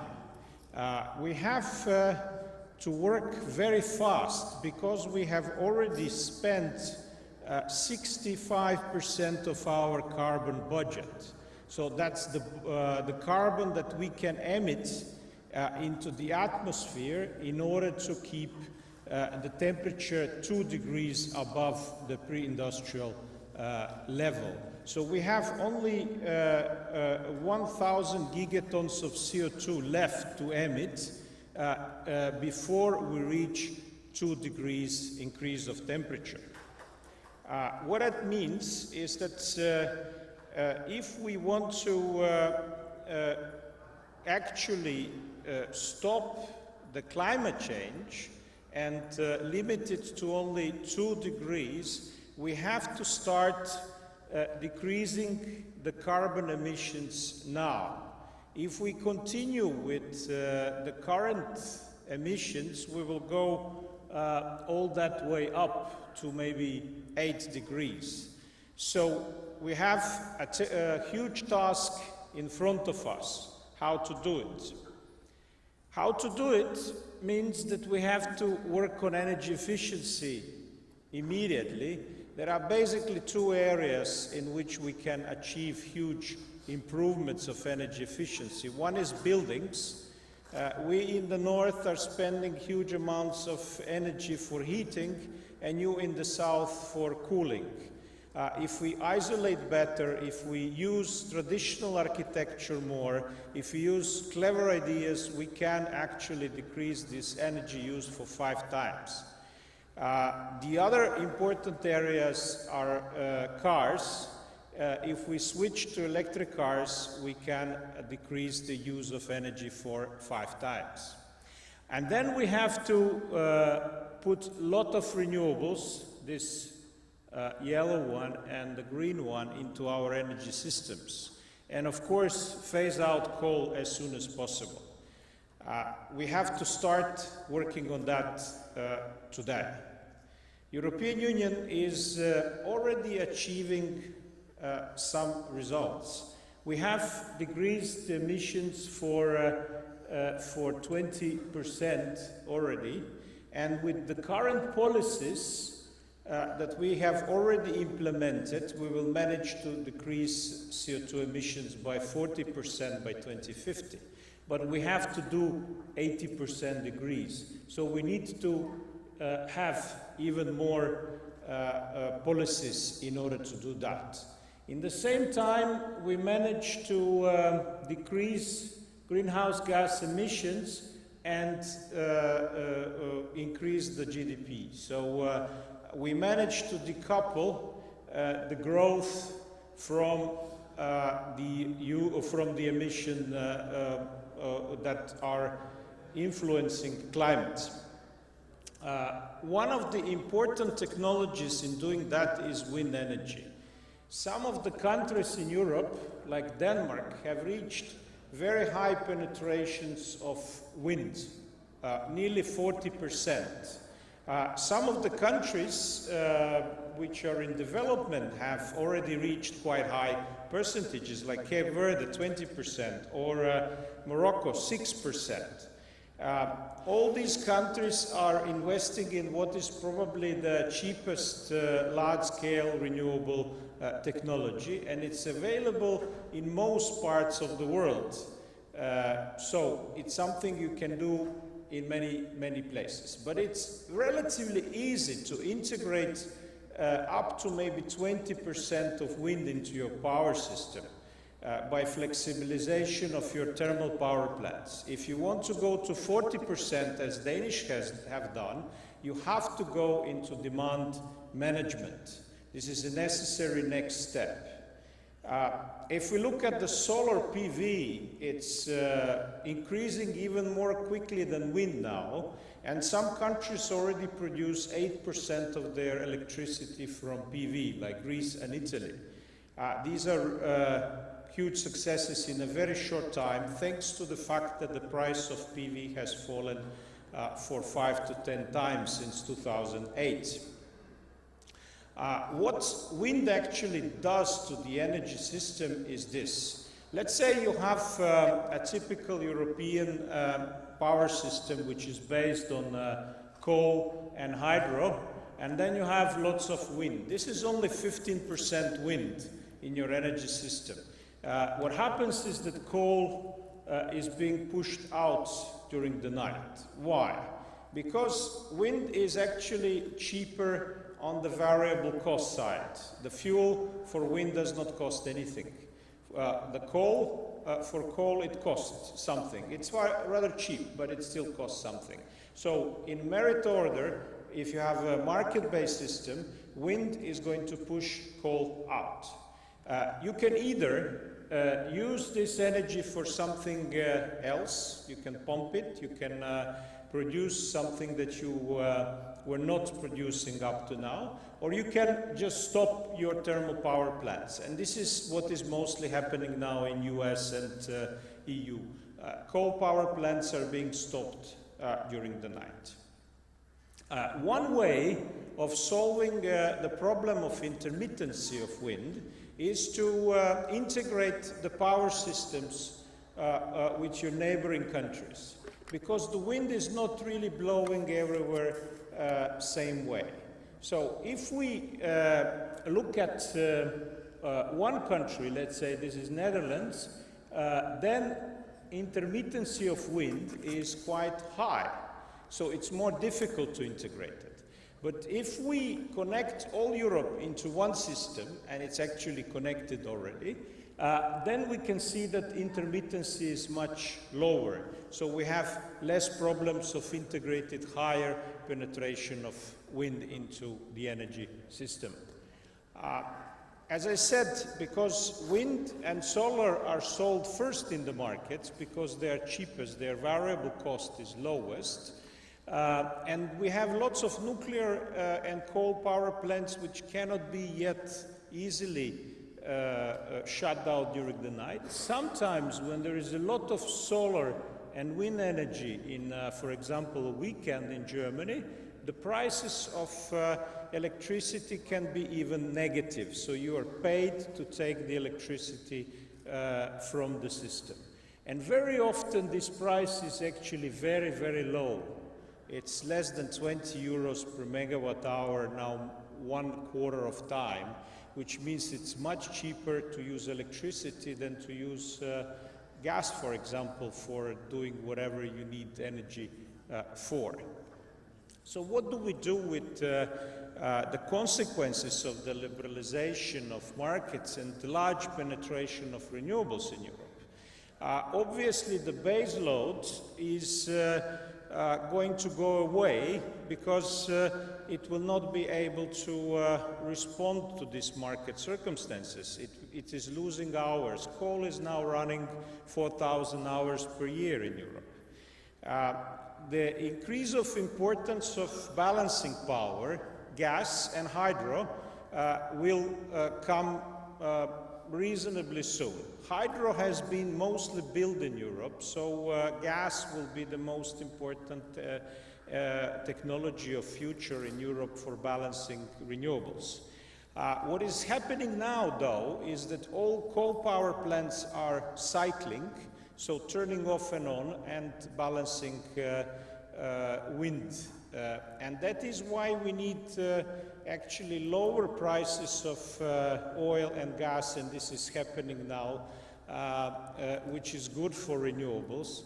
It looks not that immediately like that, but it actually is, because low prices of gas will push out coal from European power system. Technologies that become extremely important in future, once we want to integrate more than 20% of wind and solar into our energy systems, are technologies for market arbitrage and demand management, like power to heat, which is used very much in Northern Europe, and power to water, which I will talk more into detail in this lecture. We need to include demand into the market. So what is the cheapest energy we can store in countries which have dry, hot climates? It's water. Water is actually produced by energy in dry climates because there is not enough renewable water. So if you store water instead of trying to store electricity in batteries, it's many times cheaper. And this is, in our opinion, a way to go. One can think of a flexible desalination plant which will work half a day when electricity is very cheap because there is excess of renewables, and will not work the rest of the time. But one can also think about pumping water to water storages in reservoirs at some height, and then using gravitational force in order to supply the cities. One of the interesting cases is in Spanish islands of Canaries, El Hierro Island, here, the small one, which has built lots of wind power plants, desalination plant, two reservoirs, upper and lower, and there is a pump that pumps water up when there is excess of wind energy, and a turbine that lets water go down when there is a lack of wind energy. And this water is used for its desalinated fresh water. It's used for human use, but it's also used for irrigation. What is the current situation? It's shown here. The green part is electricity covered by winds, and the blue part is electricity covered by hydro. The light green one is pumped water to the upper reservoir from where the supply of the island starts from. So you have much more pumping than you have turbinating, but they are going to extend this scheme towards 100% renewable electricity and water in future. We are working on another scheme for the island of São Vicente in Cape Verde, which is reasonably similar. So there is quite a lot of wind power there. They have excellent wind resource, 40% load factor. The desalination plant will be built here. The water will be pumped over the hill and then gravitationally supplied to the only city on the island. We can add also a hydro scheme here, and by controlling pumping and turbinating and desalination, this is the scheme how it looks like. This is the location of the place.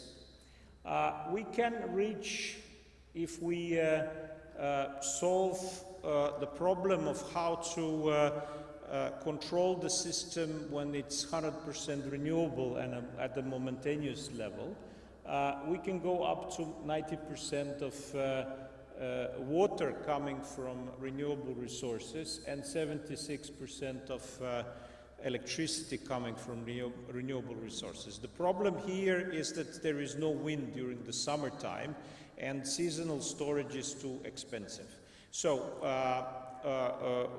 we could, of course, add solar part to this. That would solve this issue, but at the time that this project was envisaged, the solar was not yet that cheap. And then we worked with Hashemite University of Jordan on analyzing how much a big scheme of bringing water from Red Sea, desalinating it and leaving the brine to the Dead Sea could actually influence the penetration of renewables into Jordanian power system. And the current results show that without any need for any desalination, we can go up to maybe 20% of wind into the power system. This 5% is, it means critical excess of electricity production, which is the amount of electricity that you cannot produce. So you just curtail your wind turbines, you don't produce it. And that is economical level. If you go to higher levels, then wind turbines stop being economic. So with addition of desalination and pumping control and turbinating control, we can go easily to more than 30% with wind. If we go with solar, we can go even further to 35–40% of penetration into the energy system. The next level, which I will just shortly pass, is electromobility. If we have electric cars, it's a lot of power. It's actually 20 times more than the installed power if you look at the power of the chargers, if everybody wants to have a fast charger at home. But it's actually quite a little bit of energy. If you look at one region, all the electricity for the cars is actually very little.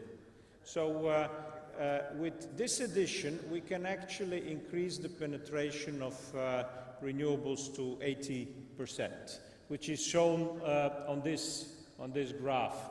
So this is without any storage control. This is with storage. It's similar to the way what we do in the Northern Europe. We use heat or power-to-heat technologies to increase the penetration of renewables. But for dry and hot climates, it's water that can be used in the same way to increase the penetration of renewables up to maybe 35–40%. And then with e-mobility, we can do it up to 80%. More than that, it's very expensive and very difficult up to now. So we need researchers to find solutions for going above 80%.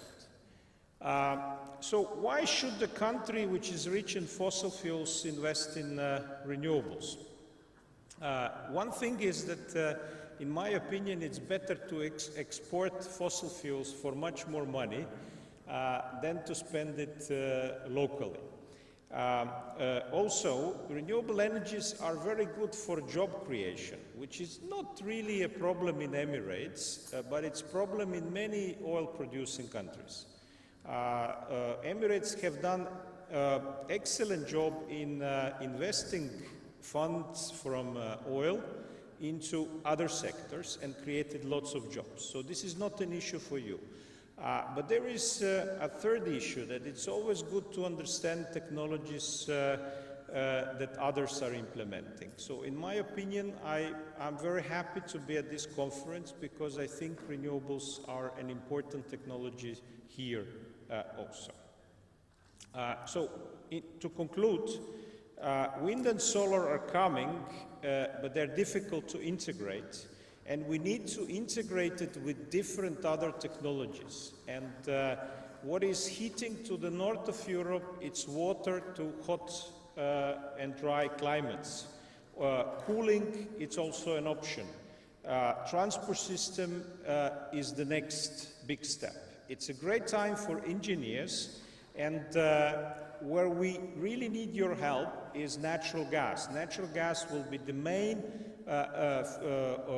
fossil fuel of the transition period. And transition period is up to 2050, so there will be a lot of work for all of us. Thank you. Just before ending, I would like to do some PR. If you liked Icewes conference, then you will like also SDEVES conference, which is being organized since 2002, and it's co-organized also by American University of Ras Al Khaimah. And last time in Dubrovnik we had 500 participants, and the next time it will be in Lisbon in 2016.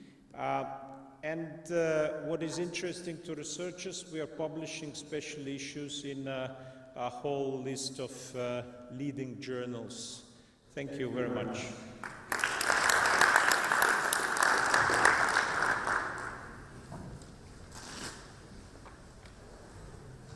Thank you, Professor Luch, for a very interesting presentation. Actually, this combination of different sources of energy is very important. Some people think it is easy, but it's a very complex process and changes from one place to another. Now, so we're going to open the floor actually for questions. We have a few minutes, so we're going to have to start. Someone has, you can ask questions for the three panelists, three keynote speakers. If anyone wants to start, raise your hand. Yes, please. And introduce yourself, please.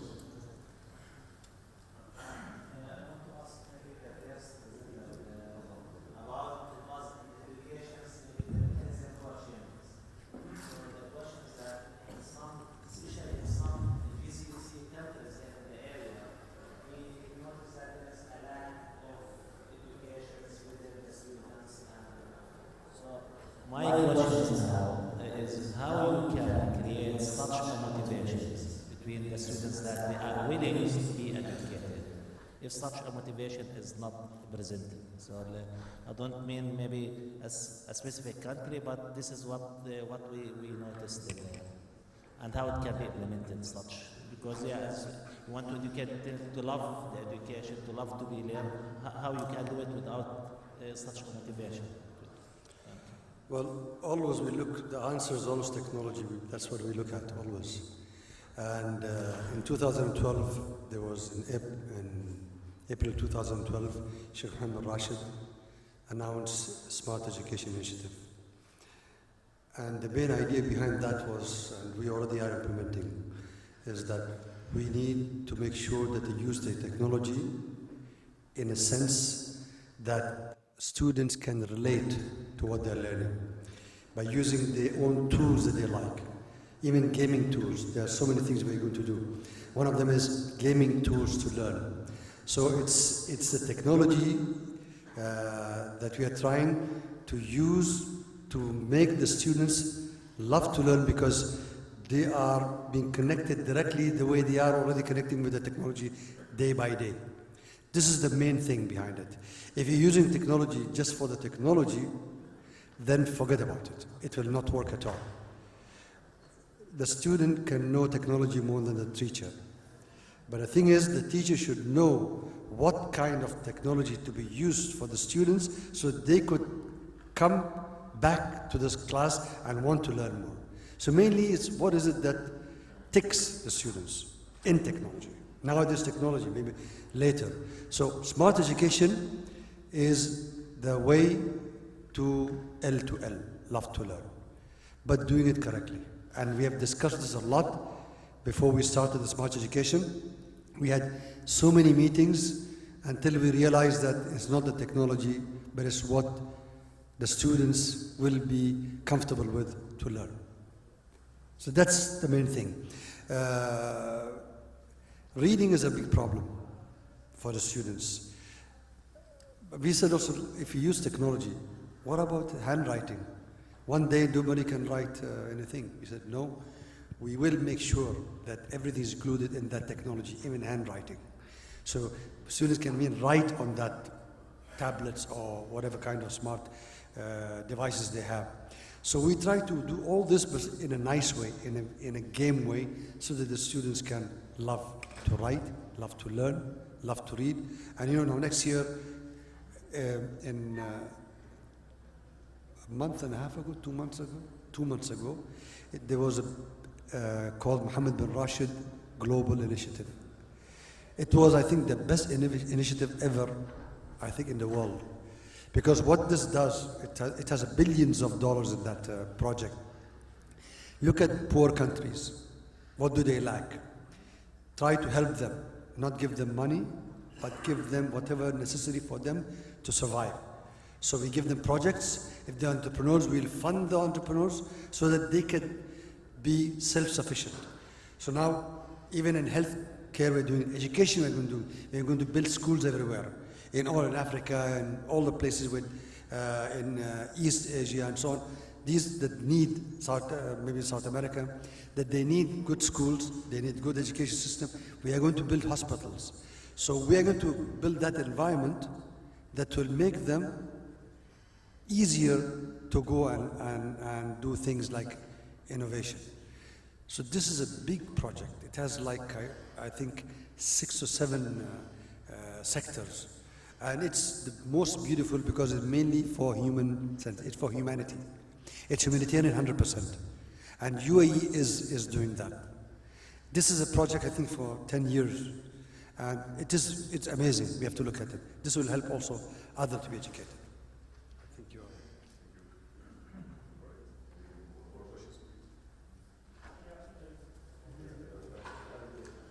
Yes, my name is Muhammad Mukhtar, and I'm a professor of biotechnology.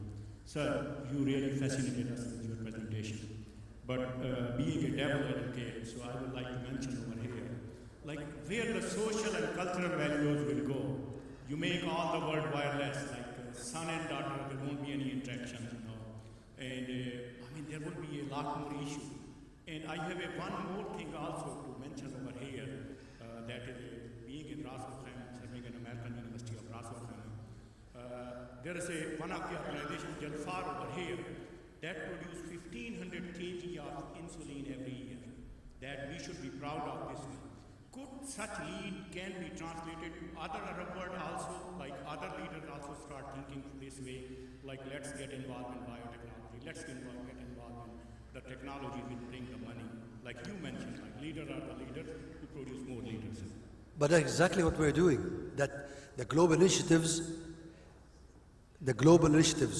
by Sheikh Mohammed al-Rashid is the one that you're talking about. We are not doing it for this part of the world or for our country only. It's for all the places where there is adversity. So we are trying to make sure that these turn into prosperity. So we are doing it. This is part of our mission in the country, not only to build our own economy, but also help the others who need it, in all senses. I always say for the betterment of humanity. That means social aspect is a part of it. So anything we do, if it's not for betterment of humanity, then we don't need to do it. And the initiative is there for the other countries. I'm not talking something new. So the UAE is working hard to make sure whatever we are achieving, we want the others to achieve like us. But this big initiative, I think it's like more than $100 billion initiative. It's huge. Even books, even reading, all these are part of that thing. Health, education, reading, innovation, incubation, entrepreneurship, everything is part of that initiative. You have to go and search for it. It's one of the best initiatives I've ever seen.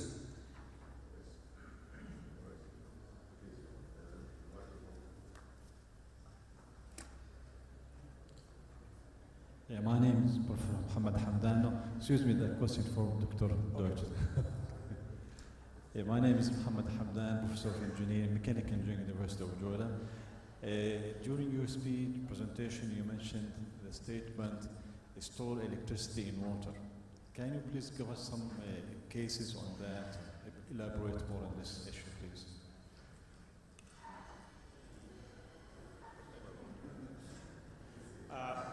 Well, if you store water on a hill, then you store energy, actually, because you needed energy to pump it to the hill. So the amount that you spend in pumping is the stored energy. Also, when you can return it down, either because you need to supply your cities, or you can also, if it's more than 100 meters height difference, you can also produce some energy when the water goes down. But there is also another issue. Desalination is actually pumping. Reverse osmosis is pumping, and this is technology that is more and more used for water production. So if you pump or if you desalinate, only when you have very cheap electricity, and that will be half of the time, then you will actually get very cheap water and you will store excess of water.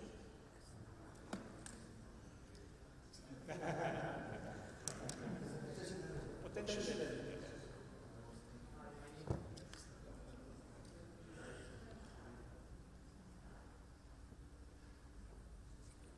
Yeah, Professor Noik, my name is Zaki, and I'm a senior researcher at Iraq Research Innovation Center.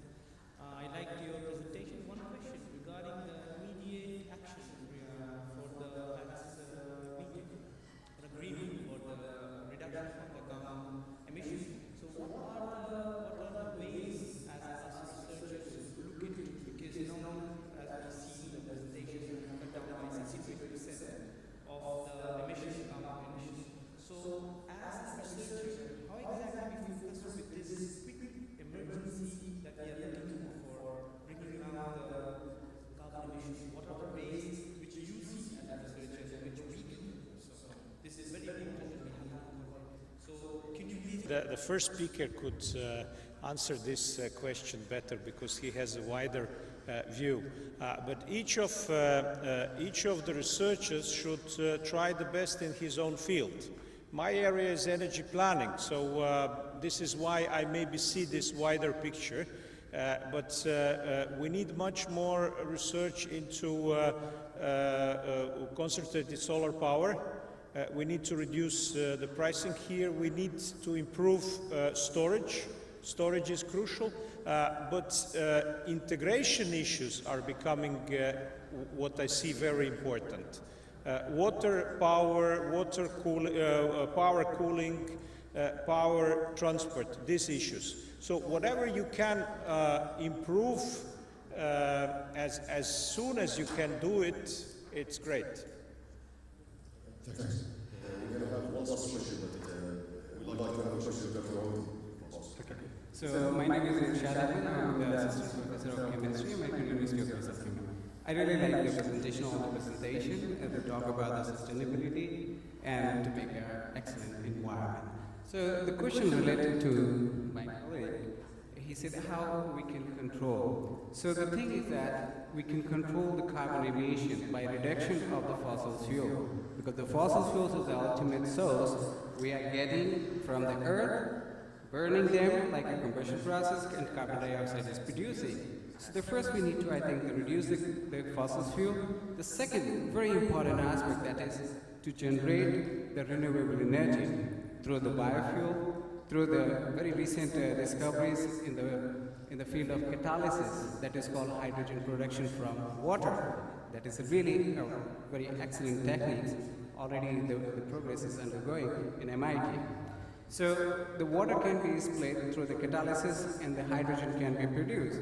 And hydrogen can burn, then there is no emission of carbon dioxide, only the water production. And water is environmentally friendly. So we need to think about such kind of process where we can control the emission of carbon dioxide, and we should think about the economy too, because the hydrogen is the most efficient energy producing fuel. It's calorific value, and there is no emission of carbon dioxide. And then solar cells also, excellent. So we need to think about the nanotechnology too, to reduce the cost of the solar cells and the efficiency. So if we are able to make less expensive solar cells, then the plenty of the solar energy is available through the sun. Thank you. Yeah. So this is not a question, it's like a comment about this. We have one last question. That is, as I said, we prefer to have a question to Dr. Aoudi. Anyone want to volunteer? If not, we can close this session now and move on to the next, which is sponsors.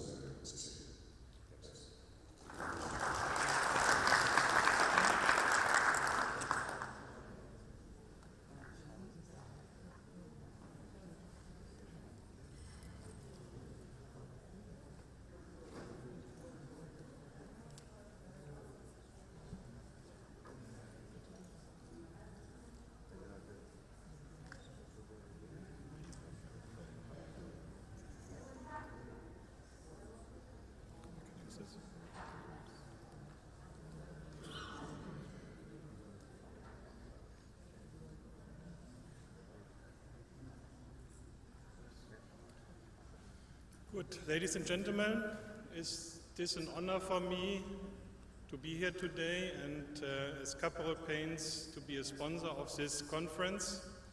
My name is Martin Rosocha. I'm the General Manager of Caporal Paints in the UAE here.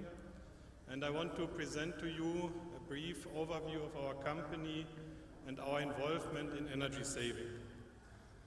So Caporal Paints, the local company here is part of the DAW group in Germany.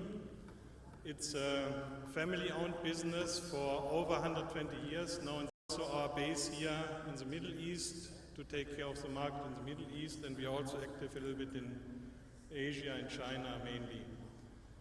This is our factory which we opened in 2012 in Dubai Industrial City, a new facility where we produce locally. We have a nice office building. We also have a training center. We put a lot of effort into training because we figure out in Germany you have trained painters, you have trained applicators, but here you need to do a lot of effort into training. You can have a good product, but if it's applied the wrong way, you have a problem. So for us, training is a very important issue here in the region to deliver a good product at the end. Our focus is on architectural paints, interior, exterior, some specialties, floor coatings, And we also have, and there we come to the energy saving part, we also have a facade insulation technology which we are offering.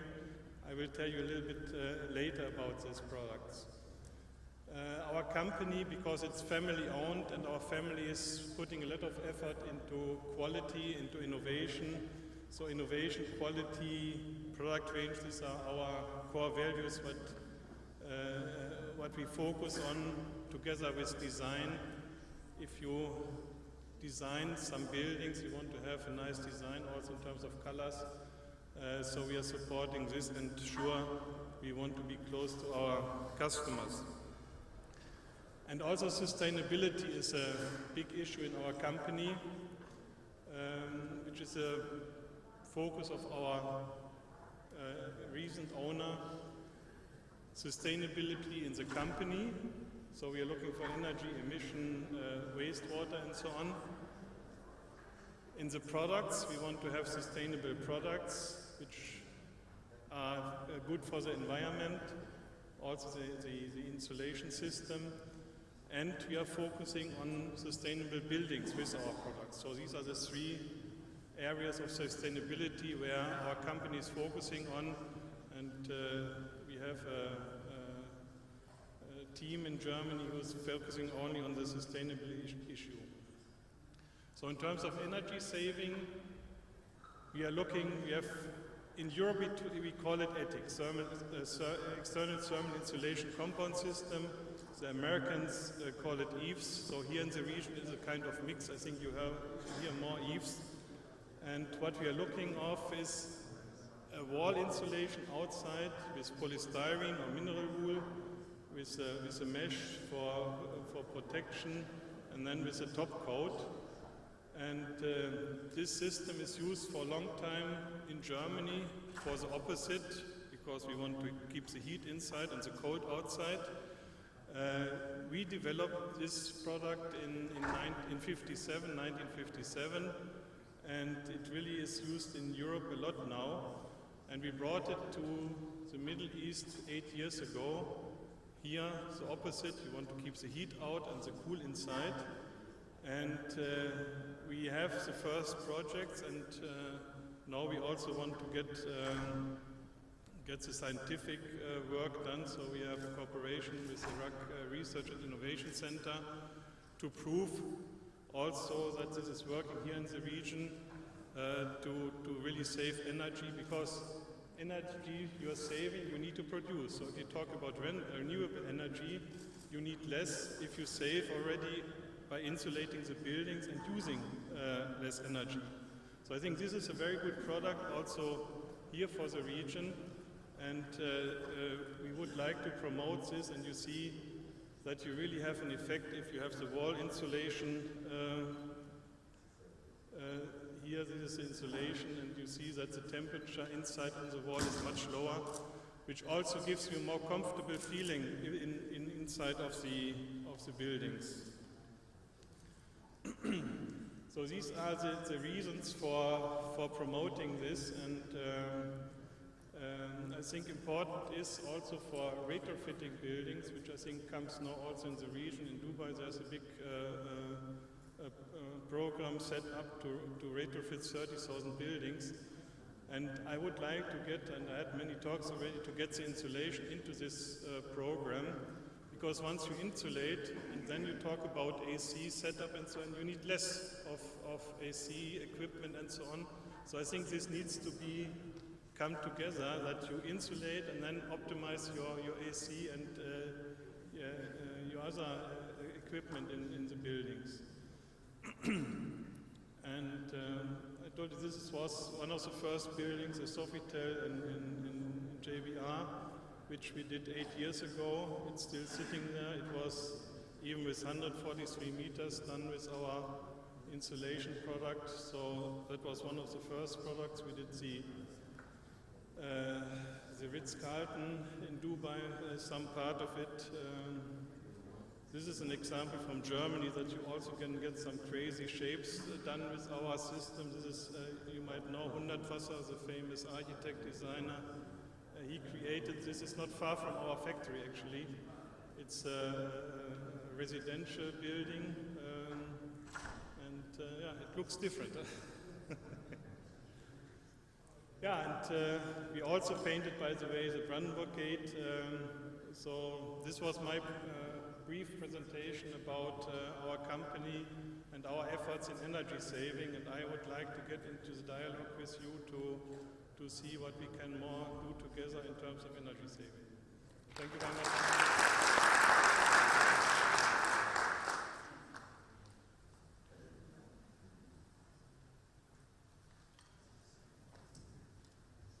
And we have another presentation from one of our sponsors. I believe it's Rack Precast.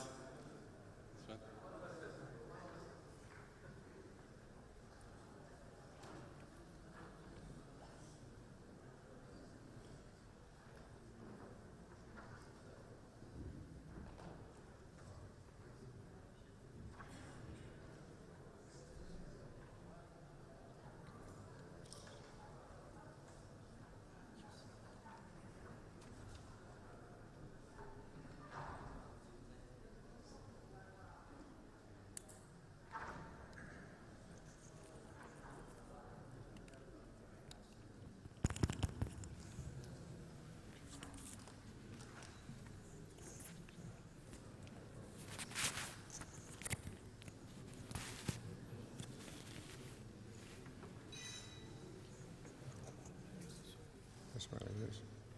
You say it? Okay. Okay. Assalamu alaikum. Good afternoon. I'm happy to be here in this conference as a sponsor for Tower Stake and Rack Precast. We are a construction company.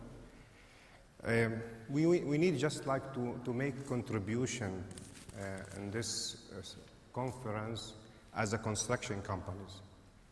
See, I put the title here as a green construction because usually construction always making some hiccups to the environmental, all the globe in general. So, but here we focus to have a green construction. So we need just to see why we need construction. We need construction because the size of people, the people now increasing, they need homes, they need villas to live. So we need to construct. So we cannot say that we stop construction because this is polluting the world. So we need to proceed on construction, but in a green way. So to help in having a green construction, we have certain companies or products which will achieve this. I have here outline. I will speak about the international contribution like Paris Conference.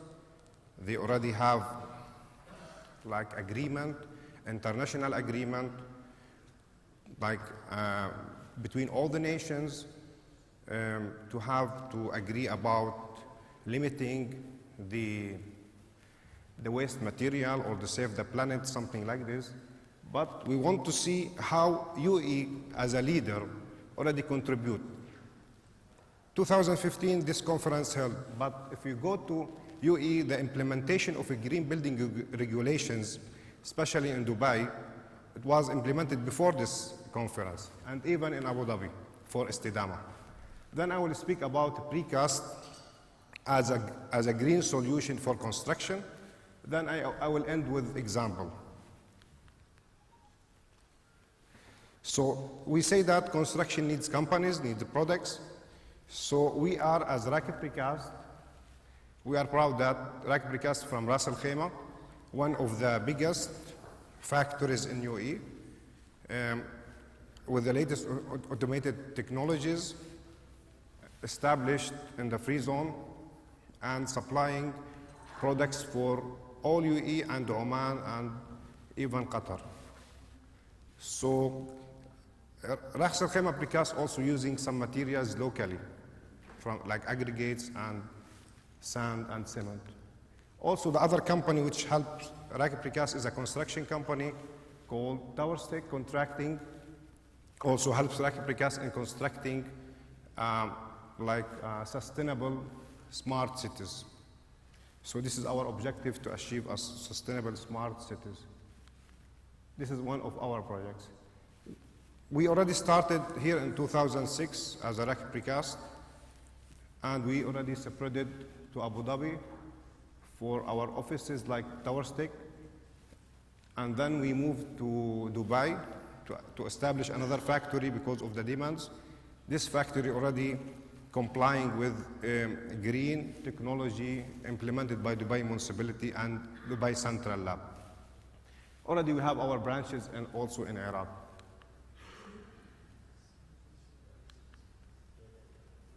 So we have also a lot of products. For example, this hall is like we already can use our products to construct this hall, having big spans. We can having the walls insulated. We can have the partition, and we have, this is our products. We can have the boundary walls, the barriers, when you see it on the roads to separate the lanes, and many other products. You can also we have a contribution in the infrastructure, like using the girders and for bridges. Yeah, we want to speak about now the international. After the conference of France, that there's many regulations already implemented that to have green emissions to be limited to 30 to 70, between 40 to 70% 2015, and to be zero in 2100. So here, LEED is an organization, international organization, which is working on this side to limit the carbon emissions and to have a regulation for construction, which can be followed by all companies and countries.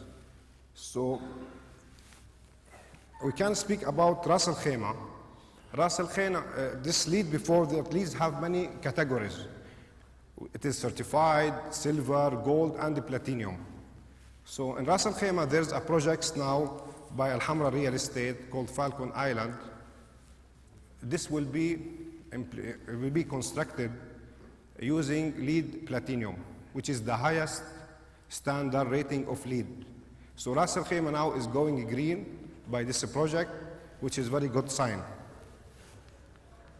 So there's many credits for distributing the LEED points on the sites, on the design, on innovation of design, and on the sustainable cities. So this is all you need to consider while designing a project. We'll go to Istidama.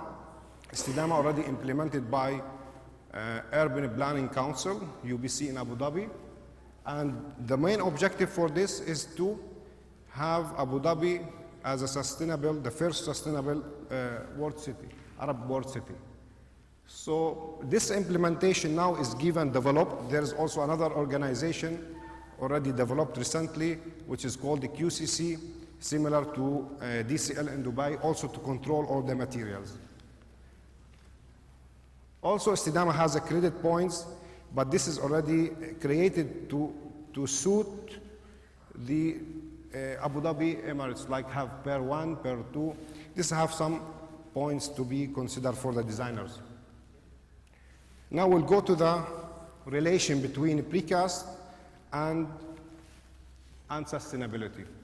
So this is what our main objective as suppliers. We are a producer of a precast, or our products already made in UAE, and Ras Al Khaimah already is the main source of products for all UAE.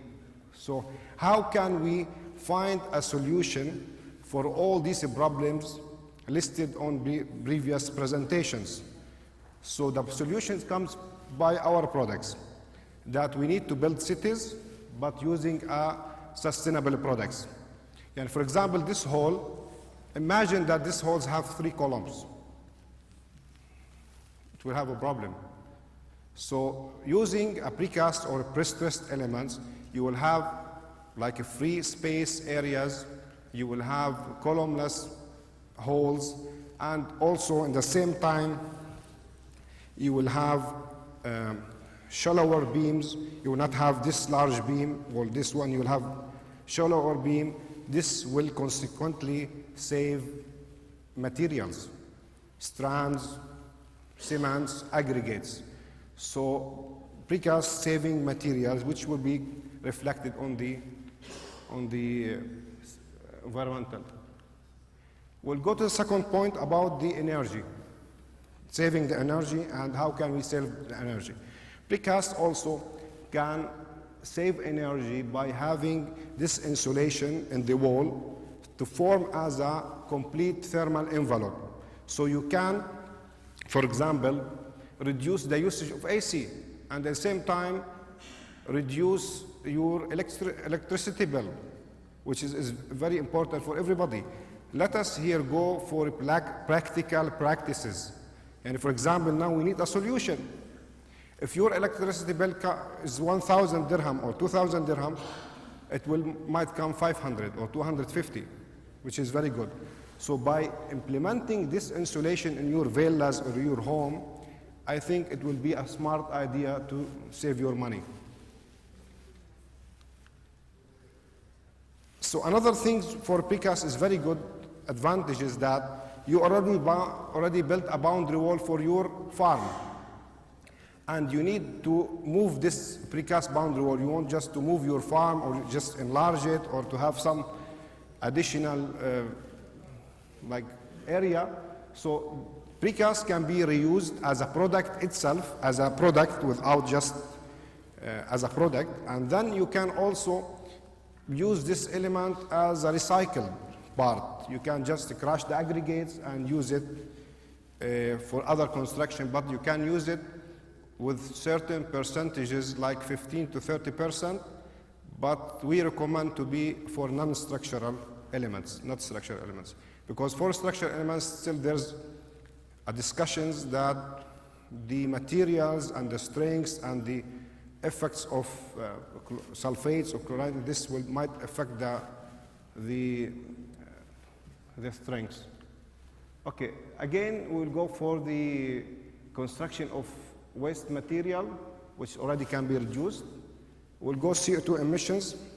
Now, Dubai municipality, by the latest circulars, already emphasized to have GGBS and microsilica and the cement, which will be reduced the CO2 emissions. Okay, we'll go for the plants. We have already the materials. Our factory, for example, if we speak about our company, it is in Ras Al Khaimah. So the factory and the sources are near to each other, so we don't have even 200 miles. We have less than this. Innovation of the design.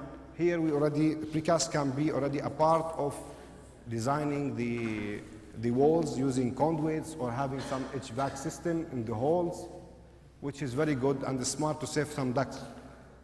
At the end here, we have an example of Hamad bin Rashid City. This is 2,200 villas constructed in Dubai using green building regulations. So this is the villas. You can have some calculations to control the thermal bridges and having high efficiency for AC. So you can calculate it for each elevations, and at the end you will get with the U value, which is matching with the regulations. Thank you very much. Any question? Thank you.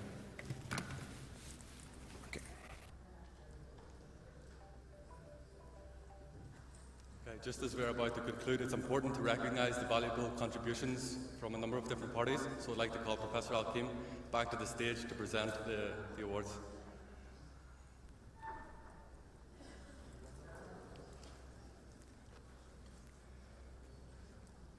So firstly, we'll present to our keynote speakers. First, Professor Isa Bastaki.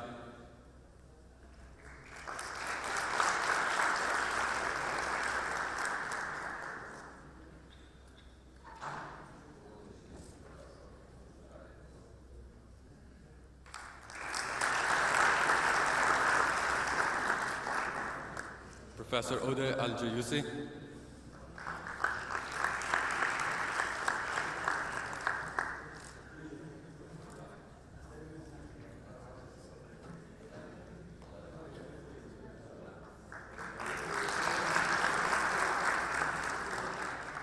and Professor Nevin Duich.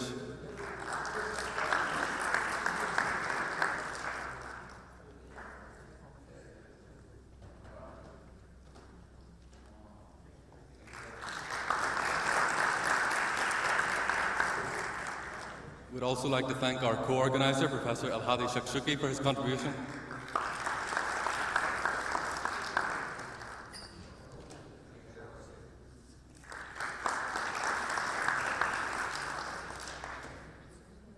And also all of our sponsors, the first of which is Caparol.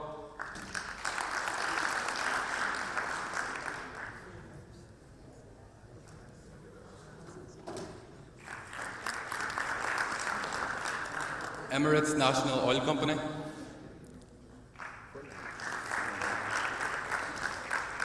Shelfar Gulf Pharmaceutical Industries,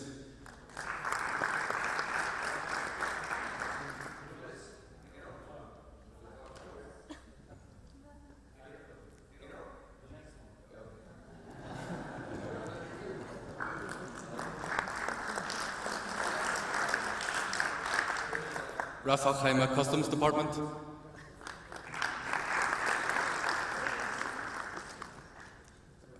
RAC Precast and Towers Technology Contracting Company,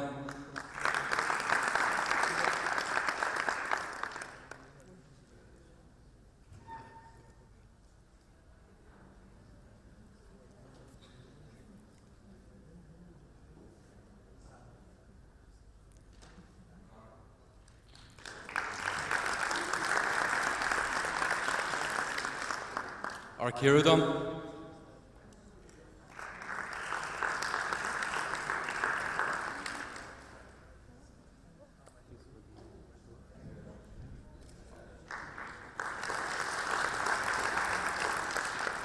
Ras Al Khaimah Chamber of Commerce and Industry,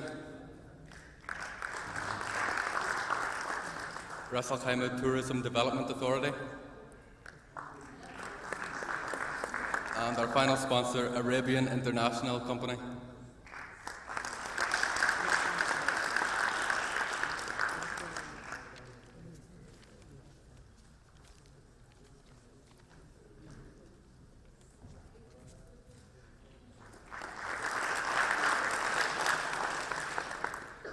So that concludes the opening ceremony for Icewes 2015. We'll now take a break for lunch at Al Jazeera restaurant. It's just out the main entrance, and to the left it's just a 1-minute walk. We'll have lunch there today and tomorrow. And I would just like to remind you, we're having a gala dinner tomorrow night at 7:30. So if you wish to attend that, please register in the lobby for that. And we'll meet back here at 2:30 p.m. for the first round of conference sessions. Enjoy the lunch, and thanks very much.